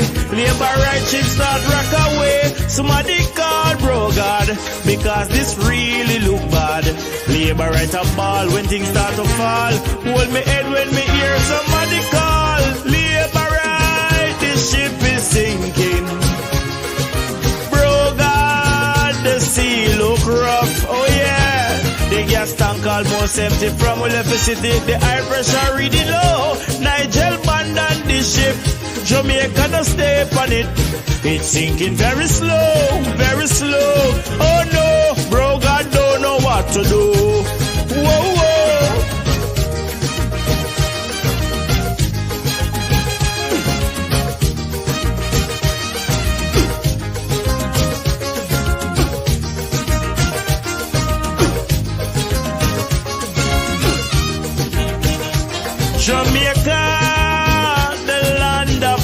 society was built on solid rock. The labor rights, them trying to wreck we. On them, Jamaica turn them back. Hey, Jamaica, step out and vote PNP. Marky G is all that we need. Jamaica will be back slow. Marky G is the way to go. Labor right, them look dull. Them look dull. You should have heard the labor right, them a ball. Bro, God, the ship is sinking. Bro, God, the sea look rough. Oh, yeah. The gas tank almost empty from we left the city. The high pressure really low. Nigel abandoned the ship. Jamaica no stay on it. It's sinking very slow, very slow. Oh no, bro, God don't know what to do. Whoa, whoa.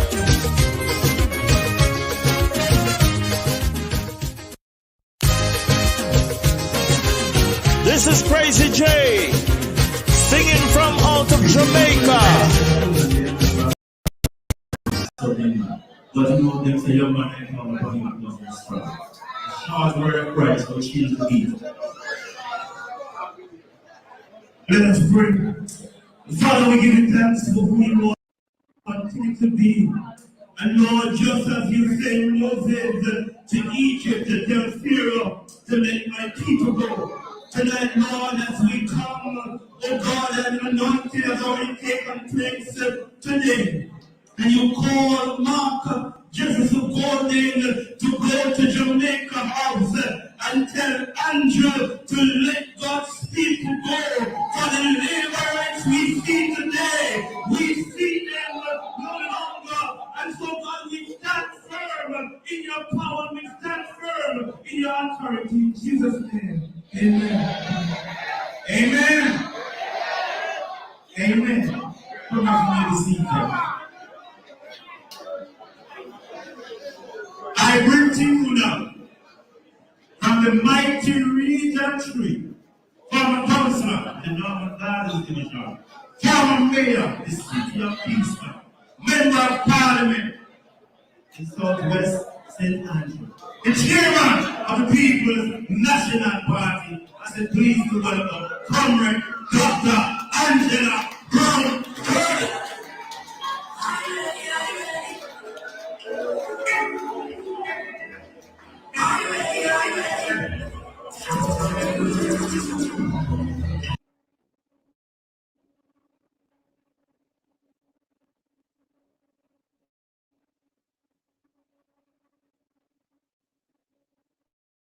Water.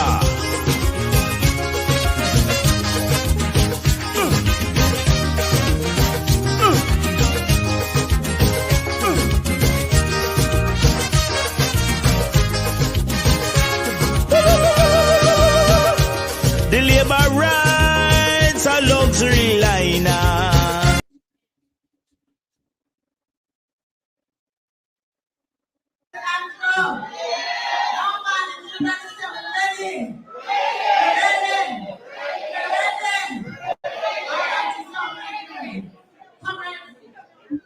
I have a simple message today.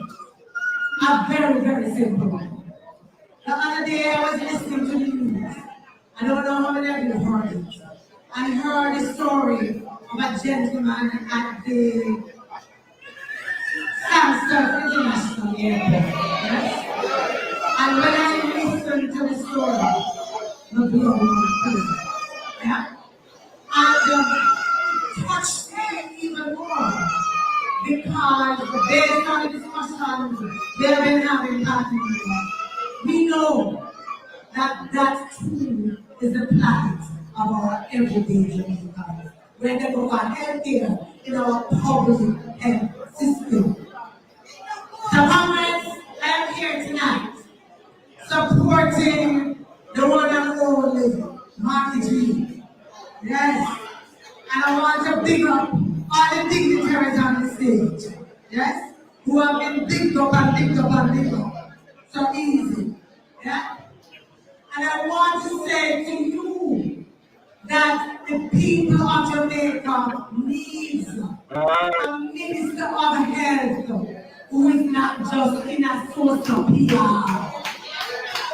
The people of Jamaica need a minister of health who is going to make sure that no matter where you come from, no matter how much money you have, when you come to a public place, you're seeking services by your health, that you will be treated with respect, with dignity. Yes? That your family and friends now go and see their God and a beg for you to get into service. And that is what marriage promises. So if you're ready for a real minister of health, let me hear you say, we're ready. If you're ready for a real minister of health, let me hear you say, we're ready. All right. Then let me talk a little bit now about education. Can I tell you, the current Minister of Education seems to be a very nice lady. And I don't know what happened because it looked like she fall asleep at the job. That's true. Yes. When I hear her talking, it doesn't sound like someone who is fired up about the education of our Jamaican children. It doesn't sound to me as if it is someone who knows that too many of our children enter grade 1 in primary school not ready for primary school. It doesn't sound to me as if she knows that too many of our children leave primary school and cannot read and write properly. Because if we know those things, then the math results can be surprised. The English results can be surprised. But true. And comrades, I tell you, that is one of the reasons why I'm here tonight. I'm here because every time Marty G talks about the next PNP government, he speaks about the role of education. And in particular, he speaks about early childhood education, the foundation on which we are going to build that new Jamaica, so that every child that's born in Jamaica, regardless of what your parents have or didn't have the opportunity to come out with a degree if they want, start a business if they want, but to make sure it's not low age and low tech that they are going to be doomed to, because Jamaica cannot have prosperity from all of it unless we do those kinds of changes. So, comrade leader, I want to say thank you for always being on the message when it comes to education. So, comrades, if you're ready for a real minister of education, then I hear you say, we're ready. All right. Comrades, the last thing I'm going to say to you, last thing. We've been counting on evening, whether it's 32 or 42 or 52. But I'm even 52. And here's what I want to say to you.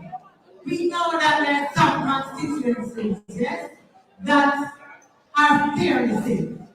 Let's say a South Sudan, a Southwest Sudan, to name a few.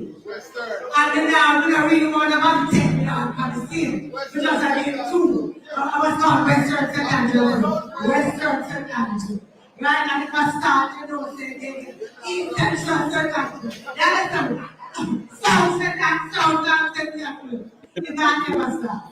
And here what I want from you, comrades. Here's what I need from you. I want you, as you go about your daily business, when we're talking about looking forward to Jamaica House, I want you to stop for a moment and talk to people about why we need the change. Because there's some people, when they hear us speak, they believe that we are presumptuous. And all we're thinking about is power and power and power, as if that power is for ourselves. But we are members of the PNP, so the only power we seek is power for the people and not for ourselves. Yes? And you have to talk to them about what are the we see. And why it is we need a man of integrity in Jamaica House. Why it is we need someone in Jamaica House who we can believe in. And who we know will make sure that the dreams of the everyday Jamaican is going to be realized. And in doing that, Congress, some of us have to come out of our own constituencies. Yes? Because we have to go out there and find some of the other constituencies that are a little bit more difficult. Yes? The Eastern St Andrew, the East Rural St Andrew, yes? The West Rural St Andrew, yes? The East Central St Jefffrey. Yes, and the West Central St Andrew. Because we're not leaving no one behind. We're going all out. But comrade, your task is to make sure that you're doing more than just a South St Andrew or those strong constituencies. Go out there and help the others. Because we need a minimum of 32.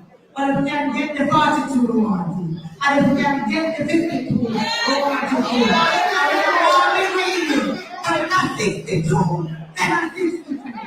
Comrades, listen.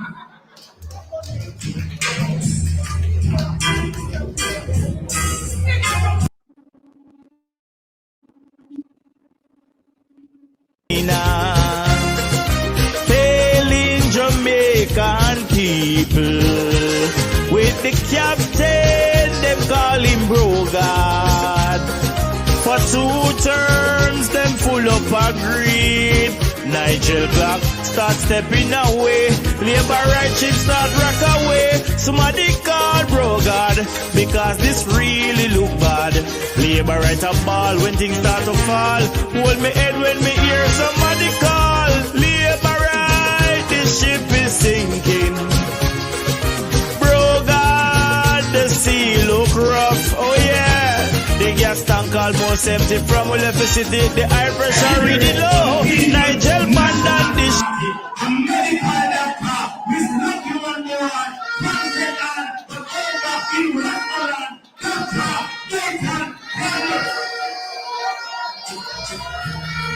Jamaica don't stay on it. It's sinking very slow, very slow. Oh no, bro, God don't know what to do. Whoa, whoa.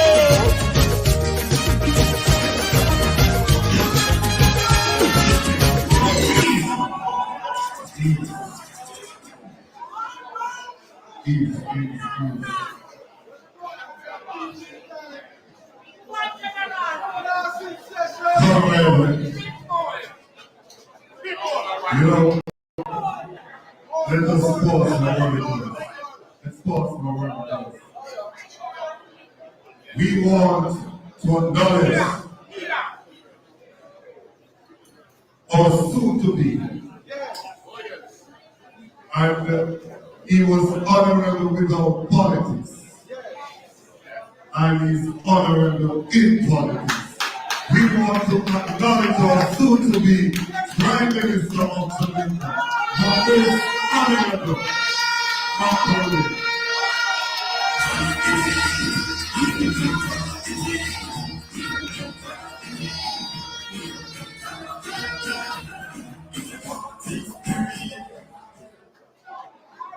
Comrades all on the platform, comrade warriors, junglers, greetings.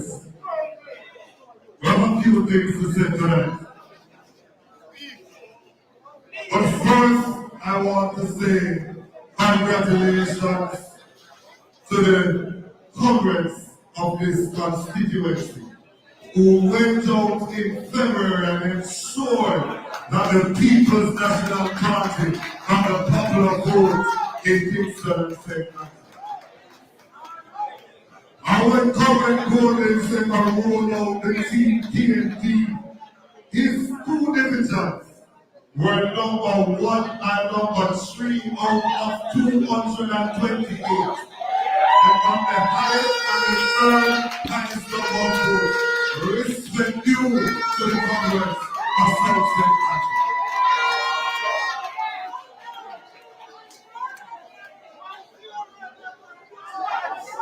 Order.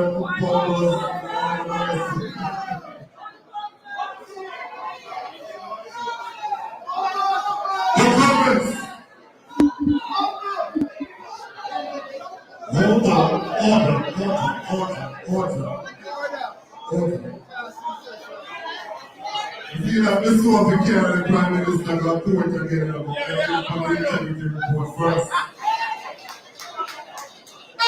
Well, you know, we're going to court without to get the report, not the report first.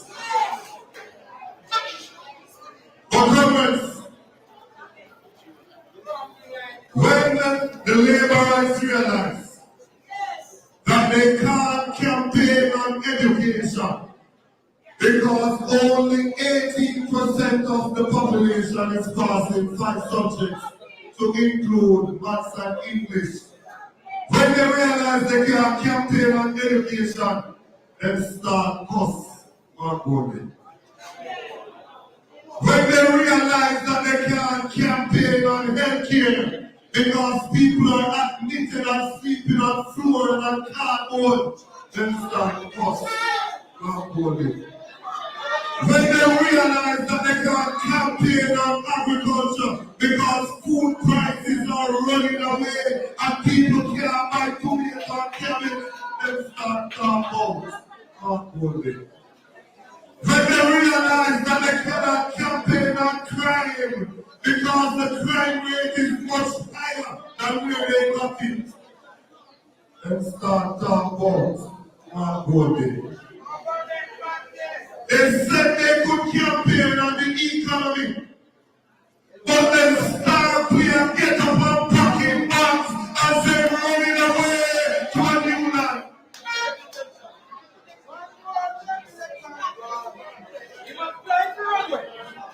They were the ones who said that the leader of the party would run away. They tried to say everything against him. But just look at them now.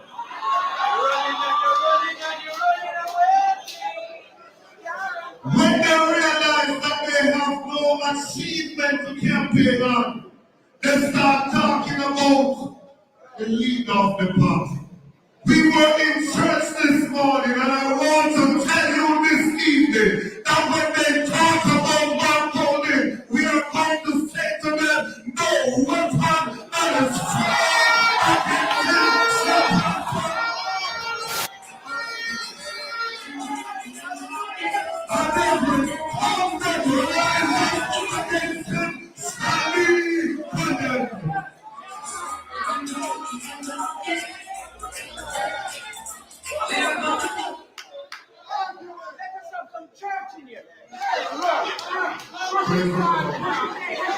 Praise the Lord, praise the Lord.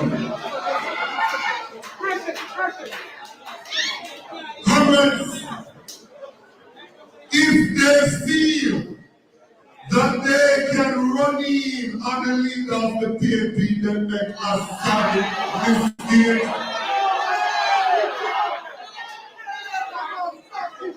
Because they have whole heap of budgeting.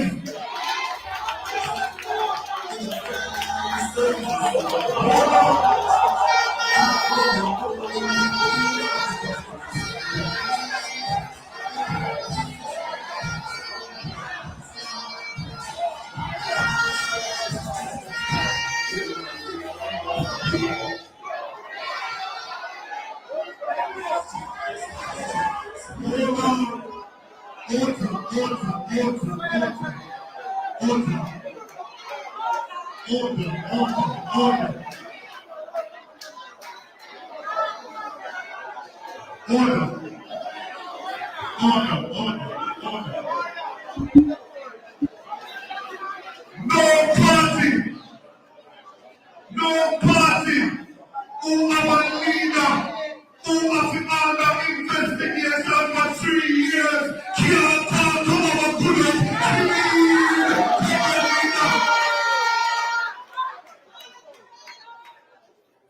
we don't have nobody over here, so when nobody up here investigate. And the reason that they're having that problem because the head of the stream is dirty, so the clean water now running on the gutter. You think that Andrew Wallace can really take up his phone and call fast and ask him what going? He's going to run him off on phone. If you try call Warwick and ask him what going, he's going to run him off on phone. Because he does take no example from the leader of the People's National Party comes to leadership with clean hands and clean heart, with a good track record and integrity. Integrity means something. Integrity means something. We are tired of the country's reputation being brought into disrepute because of Alibaba and its foreigners. Time come now for us to have a leader who cares about people. Time come now for us to have a leader who is moved by the affliction of the people. Time come now for us to have a leader that will ensure that poor people can buy food, get proper care in a hospital, and your people can get the proper education. Time come now.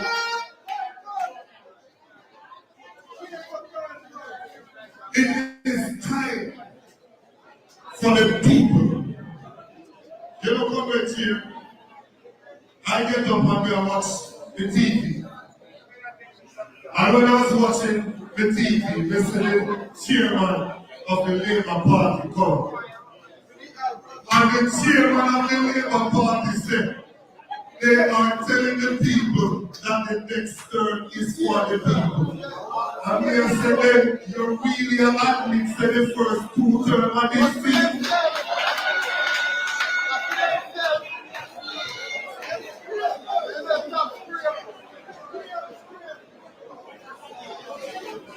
We want a leader who from day one declare that in the body of his spirit, he coming to serve the people of this country.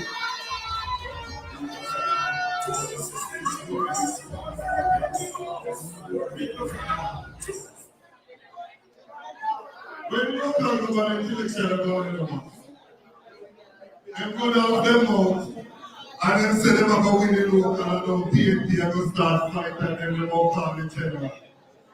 Now that the PNP give them outside, they can't say for skills. Now that PNP give them outside, and they realize that nothing not going for them. They walk on to look a scrimmage match. No call no scrimmage match. Call the big one because we are ready to go back to Jamaica home. It is our time now. Call the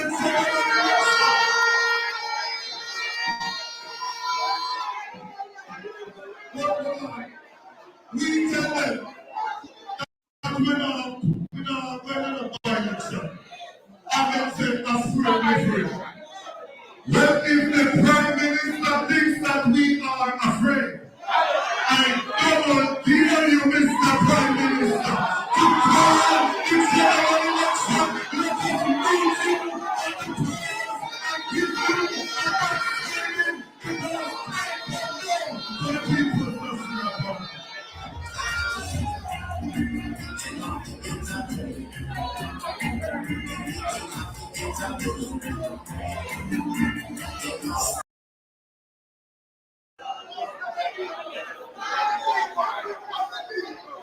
We're not afraid and ignorant. No time, no deal, no way. No comments. We are having some issues in the agriculture sector. And I am saying that if we had a competent minister of agriculture, we would not be in this position that we are in today.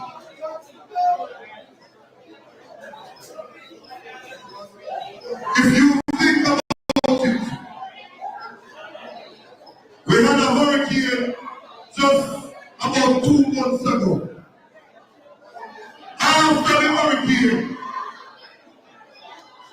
you would think that a minister of agriculture would have given assistance to farmers so they can put back some crops into the ground, so that by now they would be almost ready so that they could go into the marketplace. Cash crops take 3 months in general. Carrot, sweet pepper, hot pepper, tomato, all of them, 3 months for the maturity. You would think that he would have given the necessary assistance so people could have started planting again, so they would be almost ready. And if he did not give them the assistance to plant, you would think that he would give the permit to bring in the food into the country. Not only did he only give assistance to 500 out of 48,000 farmers, but he was late in approving the permits. The result of that is that when you go to the market, you realize that you have to pay $800 to $1,000 for your pound of cabbage, $800 to $1,000 for your pound of tomato, $800 to $1,000 for your pound of sweet potato.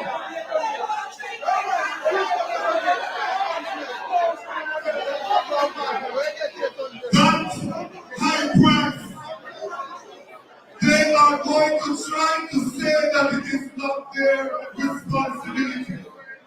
But I am telling you that if they had given the import permits earlier, if they had waived the duties on the importation of those items, that you would be able to get the food much cheaper.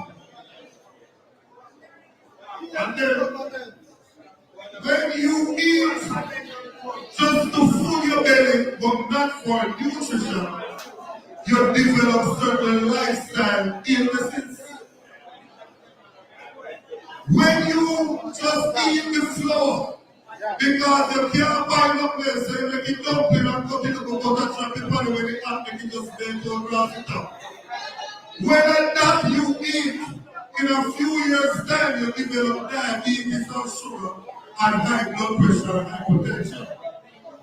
And when you develop those, you get heart attacks, stroke, kidney problem, eyesight problem, circulatory problem.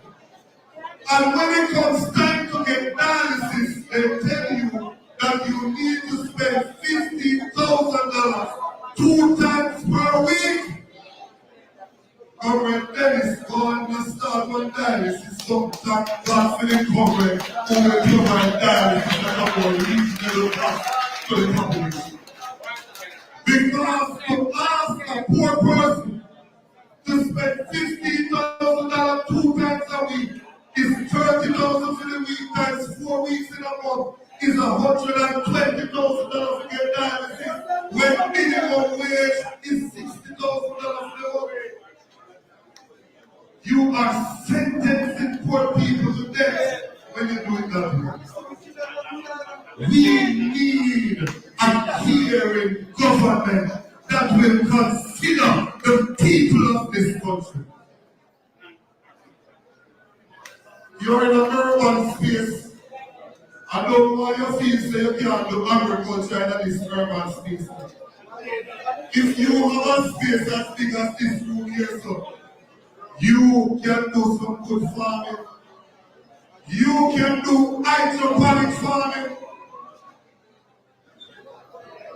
I want you to follow me. I want you to follow me. You could easily set up a hydroponic system in a space that is as big as this room here and grow up to 5,000 plants. If you grow cabbage, here and they come out at 4 pounds each, and you have 5,000 plants. That's 20,000 pounds. now, we're going to put it up at $800,000 them send cabbage. If you were to sell it at just $300 a pound with 20,000 pounds, tell me how much of that.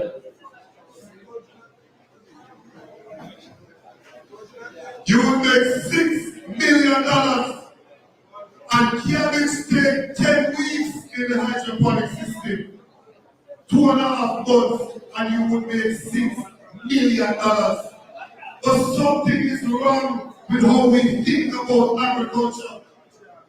That we rather to big up somebody who have to work and struggle out the road and come in and live from hand to mouth, but we turn up our cock up the eye and look for the farmer. I am telling you that the next PNP government is going to revolutionize the practice of agriculture in Jamaica to ensure that we can feed ourselves and export the rest. You can't be independent if you can't feed yourself. Any little thing can go on in the world and people have to lock down ports and all of them things. What we do, that's hungry. We must be able to feed ourselves from what we produce.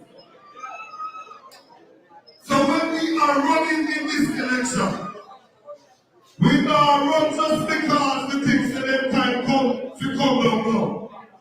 We believe that them time comes to come down now. But we are running because the people are desperately in need of change. Change in education, change in healthcare, change in agriculture, change in transportation, change in crime management. And we desperately need a government with integrity. I sat down in a government and nation went on the foot. I don't be a nation where I love hate relationship. Who hate that love. And then asked me, why we are rolling on the by-election, and when they tell me why, they say, as a matter of fact, the Integrity Commission report soon come out. When they tell them that the next day come out, they say, we didn't know say it come out. What's that? It's the same Integrity Commission in their report, so they soon finish on the Prime Minister something as they report soon really. But as we say, them are coming still, because they don't try to mix up in the and 2,000 years now Congress like here, they say Jesus soon come and to reach it, but I still believe he's coming. So when I tell them say the report soon come, I never tell them which day they go.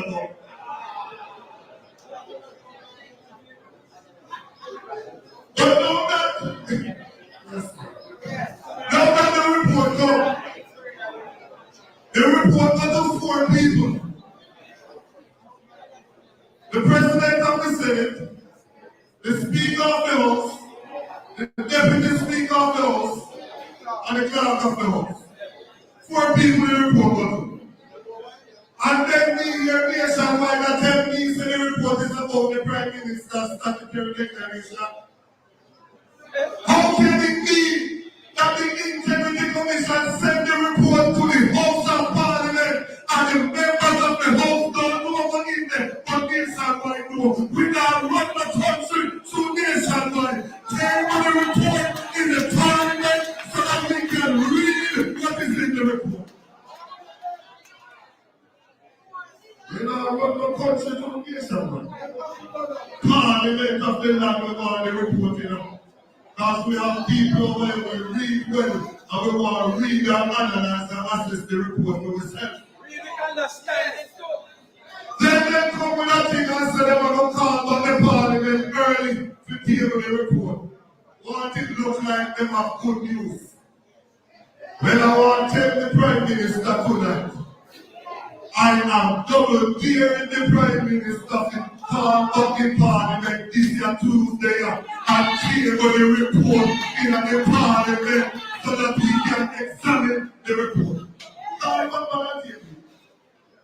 Since you say you want to call it early, call it back and tell me, the President. We don't go. You don't go to the other chairman and sit to the parliament in charge. Come back and tell me. I dare you to do it because someday I will walk on the platform of the People's National Party Conference with the report in the hand, and I will take him to the People's Court and find out what is really going on. How do you find him when it comes on to corruption?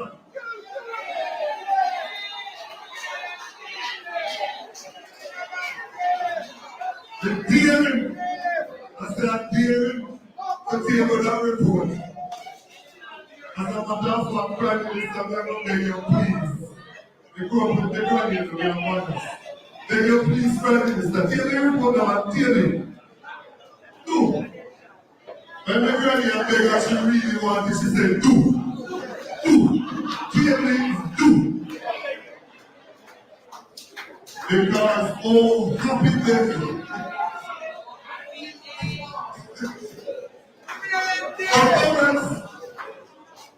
A few years ago, when Comrade Gordon took over the leadership of the People's National Party, people were not, some persons were not sure as to how it would materialize. There are some people that went far. Some of the laborers even said that he was an asset to their party. When we were in the campaign and made a statement to say that this is the reincarnation of Michael Malley and the apathy. But because we are going in vision, we really matter with the laugh after because they know it can happen.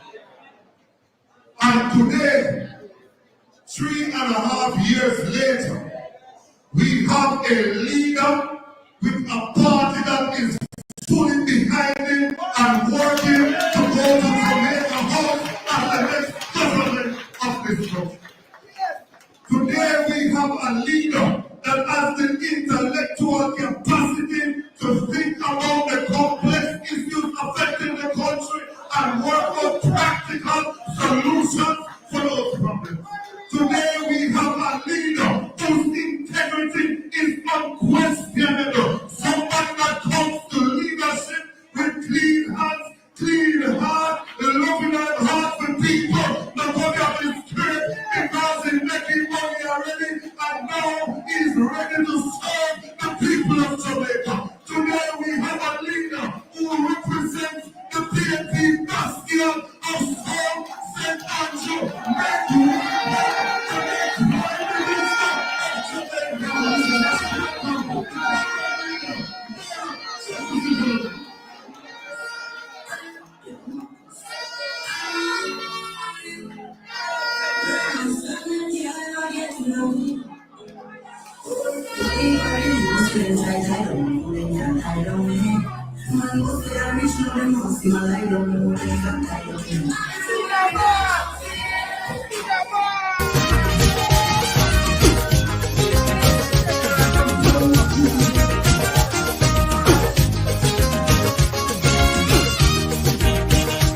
Jamaica, the land of beauty, was built.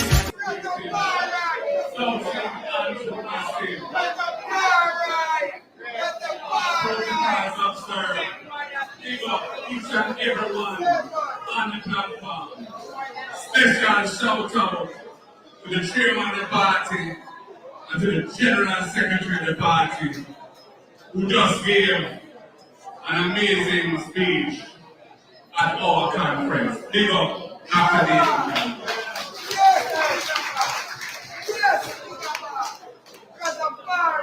So St Andrew has delivered 3 finance ministers to Jamaica. 3. The first of them was Noel from Nedasur, very close friend and confidant of Norman Washington Manley. He's the man who was the architect of the Central Bank of Jamaica, the Bank of Jamaica.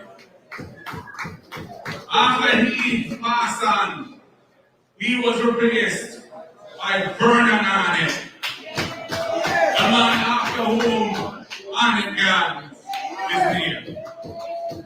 And he became the second finance minister from South St Andrew.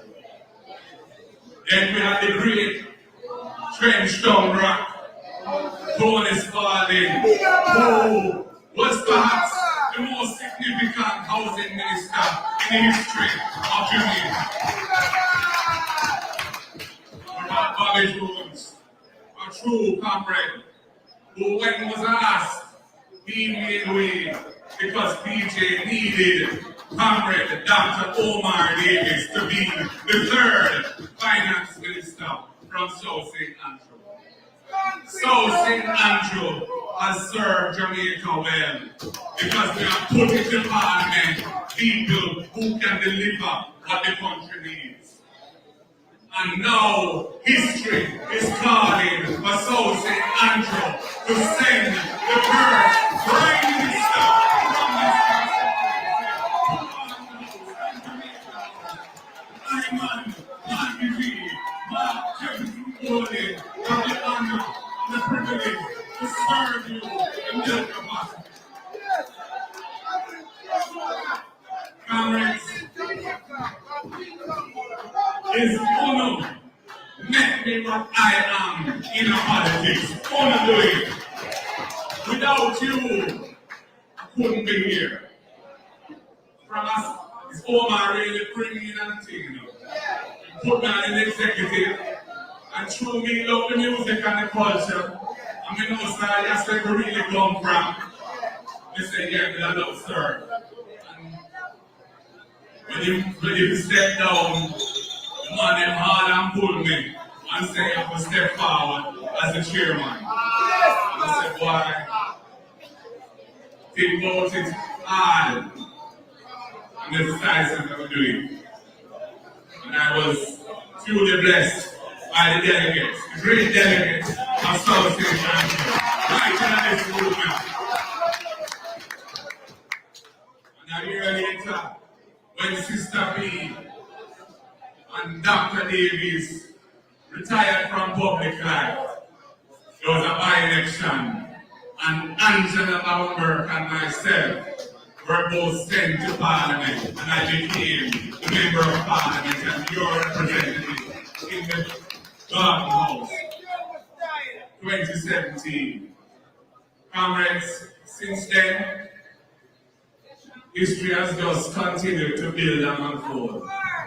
And I find myself in 2020, after we were hardly being in the general election, again, them turned to me and said, you have to deal with the thing.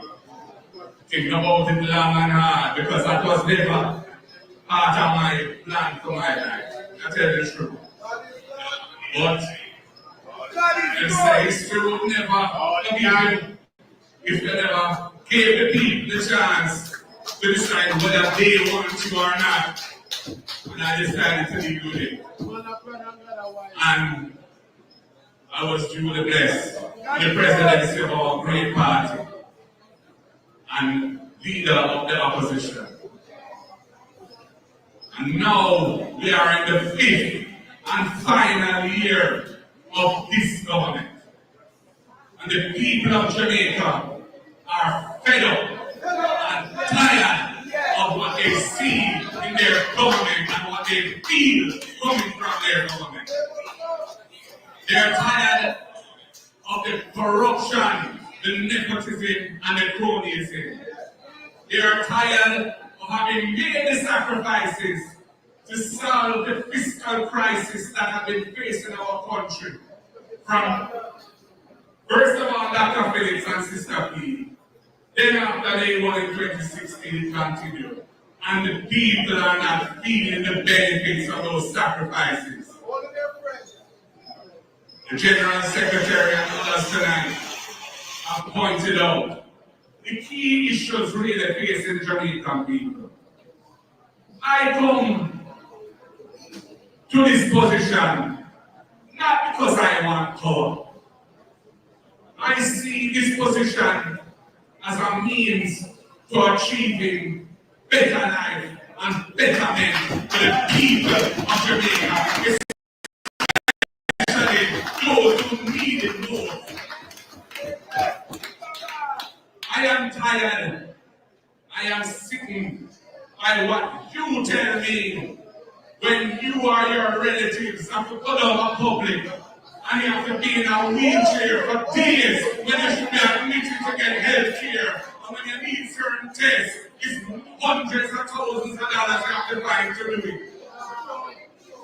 And people suffer and die in the lack of dignity, the indignity of the way the public health system treats with them. I cry for the youth of Jamaica when I see the results from our education system. And I know what a brilliant people we are, and how talented we are. But I know the system is failing them, and it needs to be re-engineered, and it needs investment, starting with early childhood development, from the womb coming up, through primary school, into secondary school. The mission of the next People's National Party government is to turn Jamaica around through investing in our people, our human capital. We will always be a low growth, low wage, low tech economy unless we invest in our people and uplift our people so our people can deliver what is needed to have an economy that creates wealth for all. That is the mission of this generation. Jamaica must move out of where we are, an underperforming country in the economic world. Yes, our debt has come down and the IMF rate us for that. But that has nothing to do with the daily experience of life that the ordinary Jamaican person feels and where they see their life going. Why do so many of them have to run and leave the country or try to do so? Because what is happening here is not right. So we see the source of solutions, the source of hope, the source of potential achievement being setting the system right for our people. And I don't business if a PNP or a Labourite. If you're a Jamaican, and you will defend. And I say Secretary first was call themselves a JLP supporter in the past. They have put their ex beside the bed in the past. Think about the government where you have now. You deserve better than that. Teach them a lesson and then kneel and come again. Disrespect and talk about their next term will be for the people. The people don't say what they really are dealing with already and what them charge for already. And the people want to get them out. We want to focus on the real issues. We want to make sure the Jamaican feels that they can make their life here and their people and their grandpeople be better off. We want to ensure that any child that wants to attend school, if she's the daughter of a Rasta and she have locks, the school can't tell her she can't go to school. Anything can go up in the 21st century. And when we want to go to court, the Andrew who this government fight the little picnic and our parents as hard as they could, tooth and nail at the Supreme Court and the Court of Appeal to try and stop her from going to school. And it's the Court of Appeal under the former president of the Court of Appeal just retired, who handed out judgment in her favor. But the system must never allow that to happen again. We have a situation in our country where our people feel excluded from the beauty of the land. This is such a stressful environment in which to live under this government. And if you want to go to a beach and cool out, you can't find a beach to go to. The best beaches in the country are not available to the Jamaican people. Now we love the tourism industry. We see the importance of it. I have good friends in the hotel sector. But we need to ensure that it works for the Jamaican people. That is what it is there for. The enclave system is not sufficient. We need tourism that is integrated into the communities. Whereas little man, the everyday Jamaican person can make up good money out of delivering services and goods. And indeed, can have access to the beaches of this country so that they can chill out and feel that all of the comments and all the vibes and relieve some stress. So these are issues that we have to take up and tackle.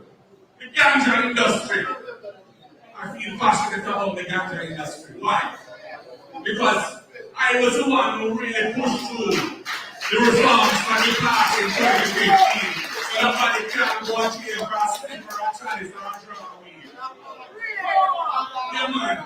And if you have a criminal record, some past offense for personal use, you have the right to have that automatically removed from your record. And we do that. Our People's National Party do that.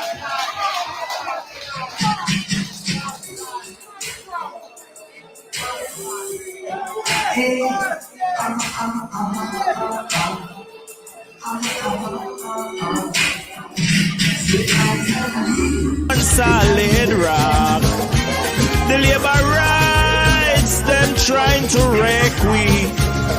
On them, Jamaica turn them back. Hey, Jamaica, step out and vote PNP. Marky G is all that we need. In medicinal and therapeutic ganja, which is in demand around the world. But the man that inherited in 2016 was just get going. Just started. I never get to set it right. That's what I told him. And the man that inherited the thing and mash up the thing. I know this the regulatory body, the cannabis licensing authority, things now run right in there. The staff and the management in affliction. And the people who have invested in the industry are very disappointed because the way that the thing has rolled out, it makes it almost impossible for them to survive in a business. That was never the intention. The intention was that industry should be fully accessible to the small farmer, whether you be in Orange Hill or whether you be in St Andrew PNP Conference or right just up in South St Andrew. You're going to make a good money by growing some good quality ganja for medicinal and therapeutic purposes. That was where we were going. We have to set the thing, we have to fix that so that the industry can thrive.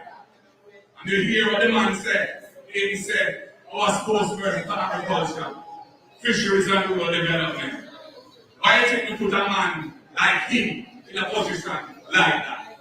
The man full of ideas, the man full of energy, the man full of commitment. And I know he will take agriculture, fisheries and rural development to a different level. A level that no man they always intended it to have in the economy of this country.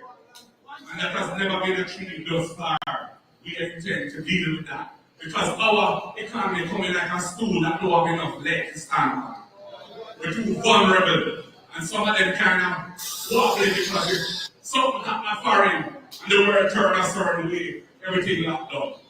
So we need to food security, we need to deal with that thing.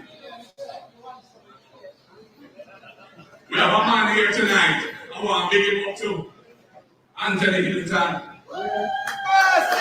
That man was the man who was the vision of this country becoming a logistics hub in the global trading system, where ships coming through the Caribbean, because the major shipping lanes in the world for trade is through the Panama Canal, and the ships have passed Jamaica. And he said we can build out a logistics hub where they can come here with goods that need assembly, need value added, need ship services, etc. And we can have high value added jobs that our people can make some good money from. And he persuaded the cabinet to have a master plan, a business plan for the industry developed. It was an expensive document because it was an important and complex matter. And it has been delivered. And the Tavares have now rolled it out. The special economic zones that were supposed to integrate with that industry. We developed the legislation and passed it. But it has not the impact it should have had because the piece with the logistics has not been fully developed the way it should. Comrades, we have a whole heap of work to do.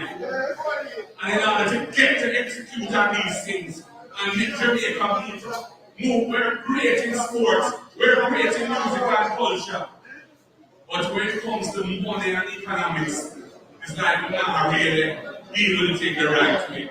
We have to change that so our people get a good chance in life and can step up, righteous up, and achieve their hopes and dreams here.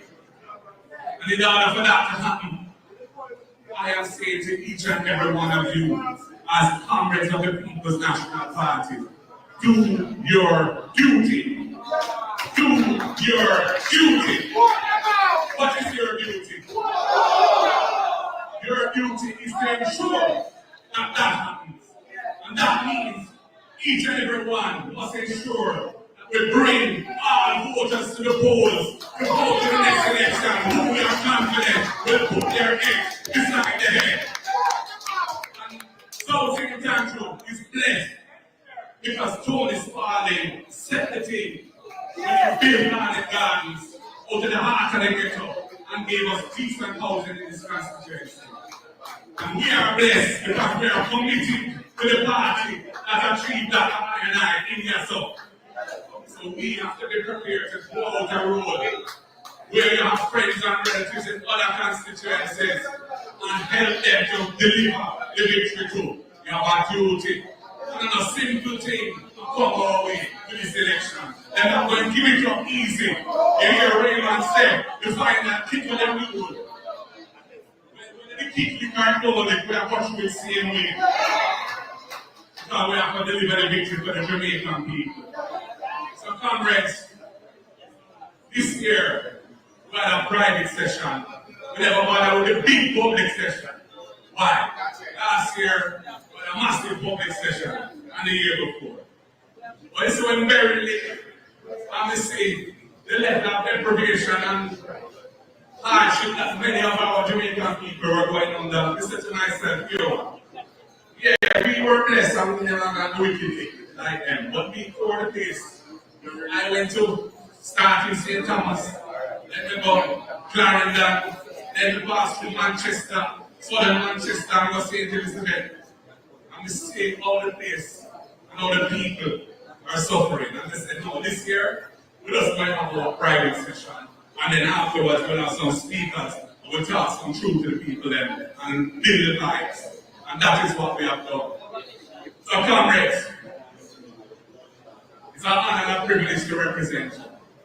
But I'm here for a purpose in life.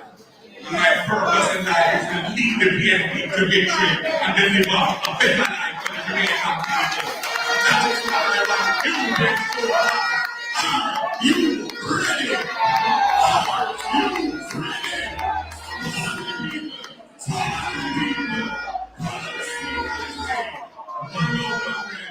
No respect and love every time. The word is love.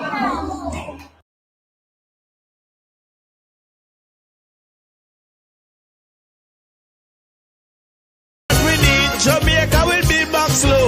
Marky G is the way to go. Labour right, them look dull. You should have heard the Labour right, them a ball. Bro God, the ship is sinking. Bro God, the sea look rough. Oh yeah. The gas tank almost empty from we left the city. The high pressure really low. Nigel abandoned the ship. Jamaica no stay on it. It's sinking very slow, very slow. Oh no, bro God don't know what to do. Whoa, whoa.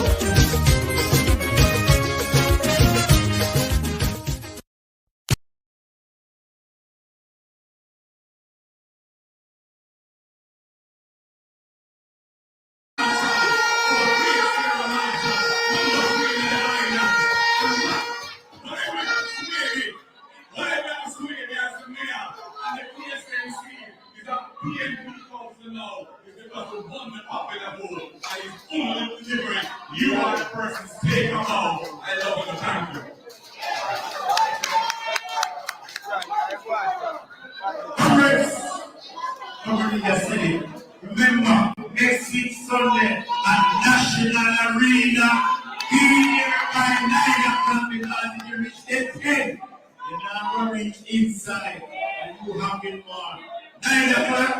devotion and make sure you get the blessing. See you next week Sunday at National Arena. Saturday, National Indoor Sports Complex. On the private session of Congress with delegates. Friday and Saturday at National Indoor.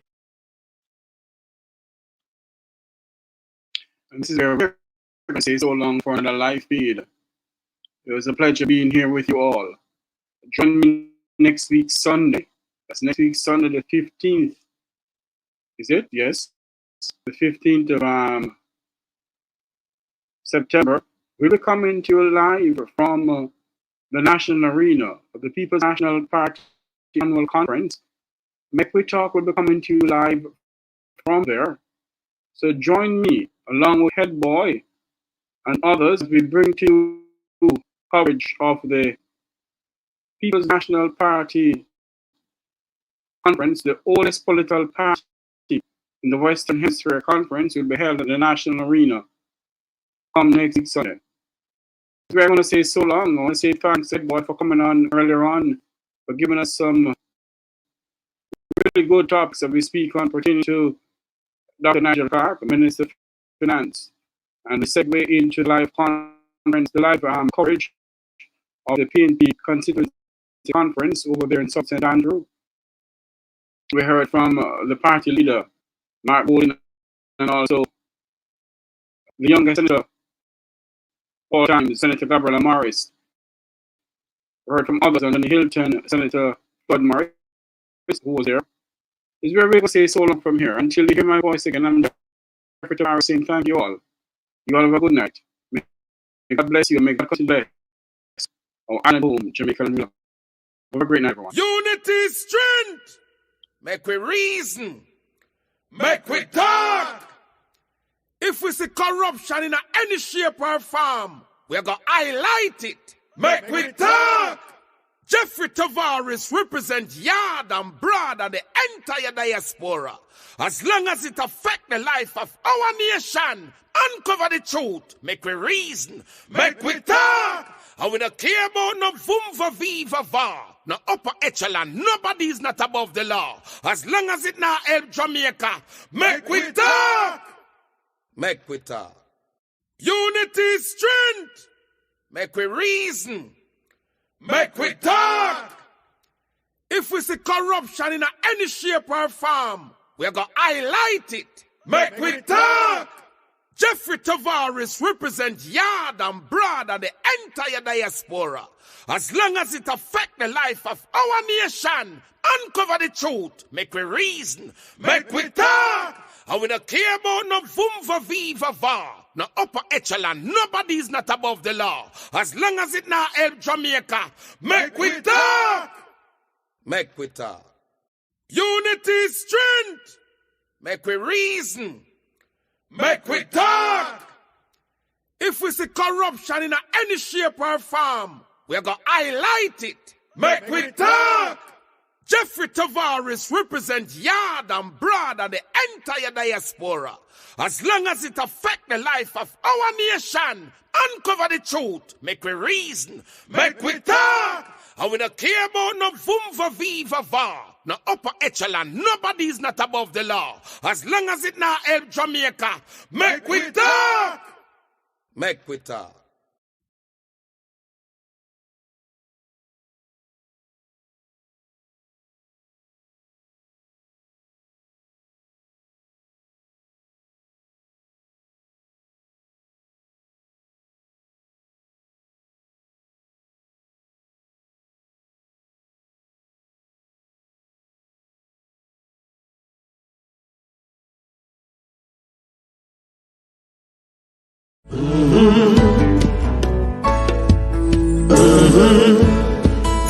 When the game gets rough and this life just seems so tough, make we talk, my people, make we talk. When this town becomes an ugly place, don't let it erase the smile from your face. Make we talk, people, make we talk. Conversation is the key, a guiding light for you and me. Spark a talk and you will see. Conflict solver A to Z. World leaders master the art of self-defense just by talk. So people, make we talk. Hey, we're living in a world that on ourselves we must depend. Make we talk.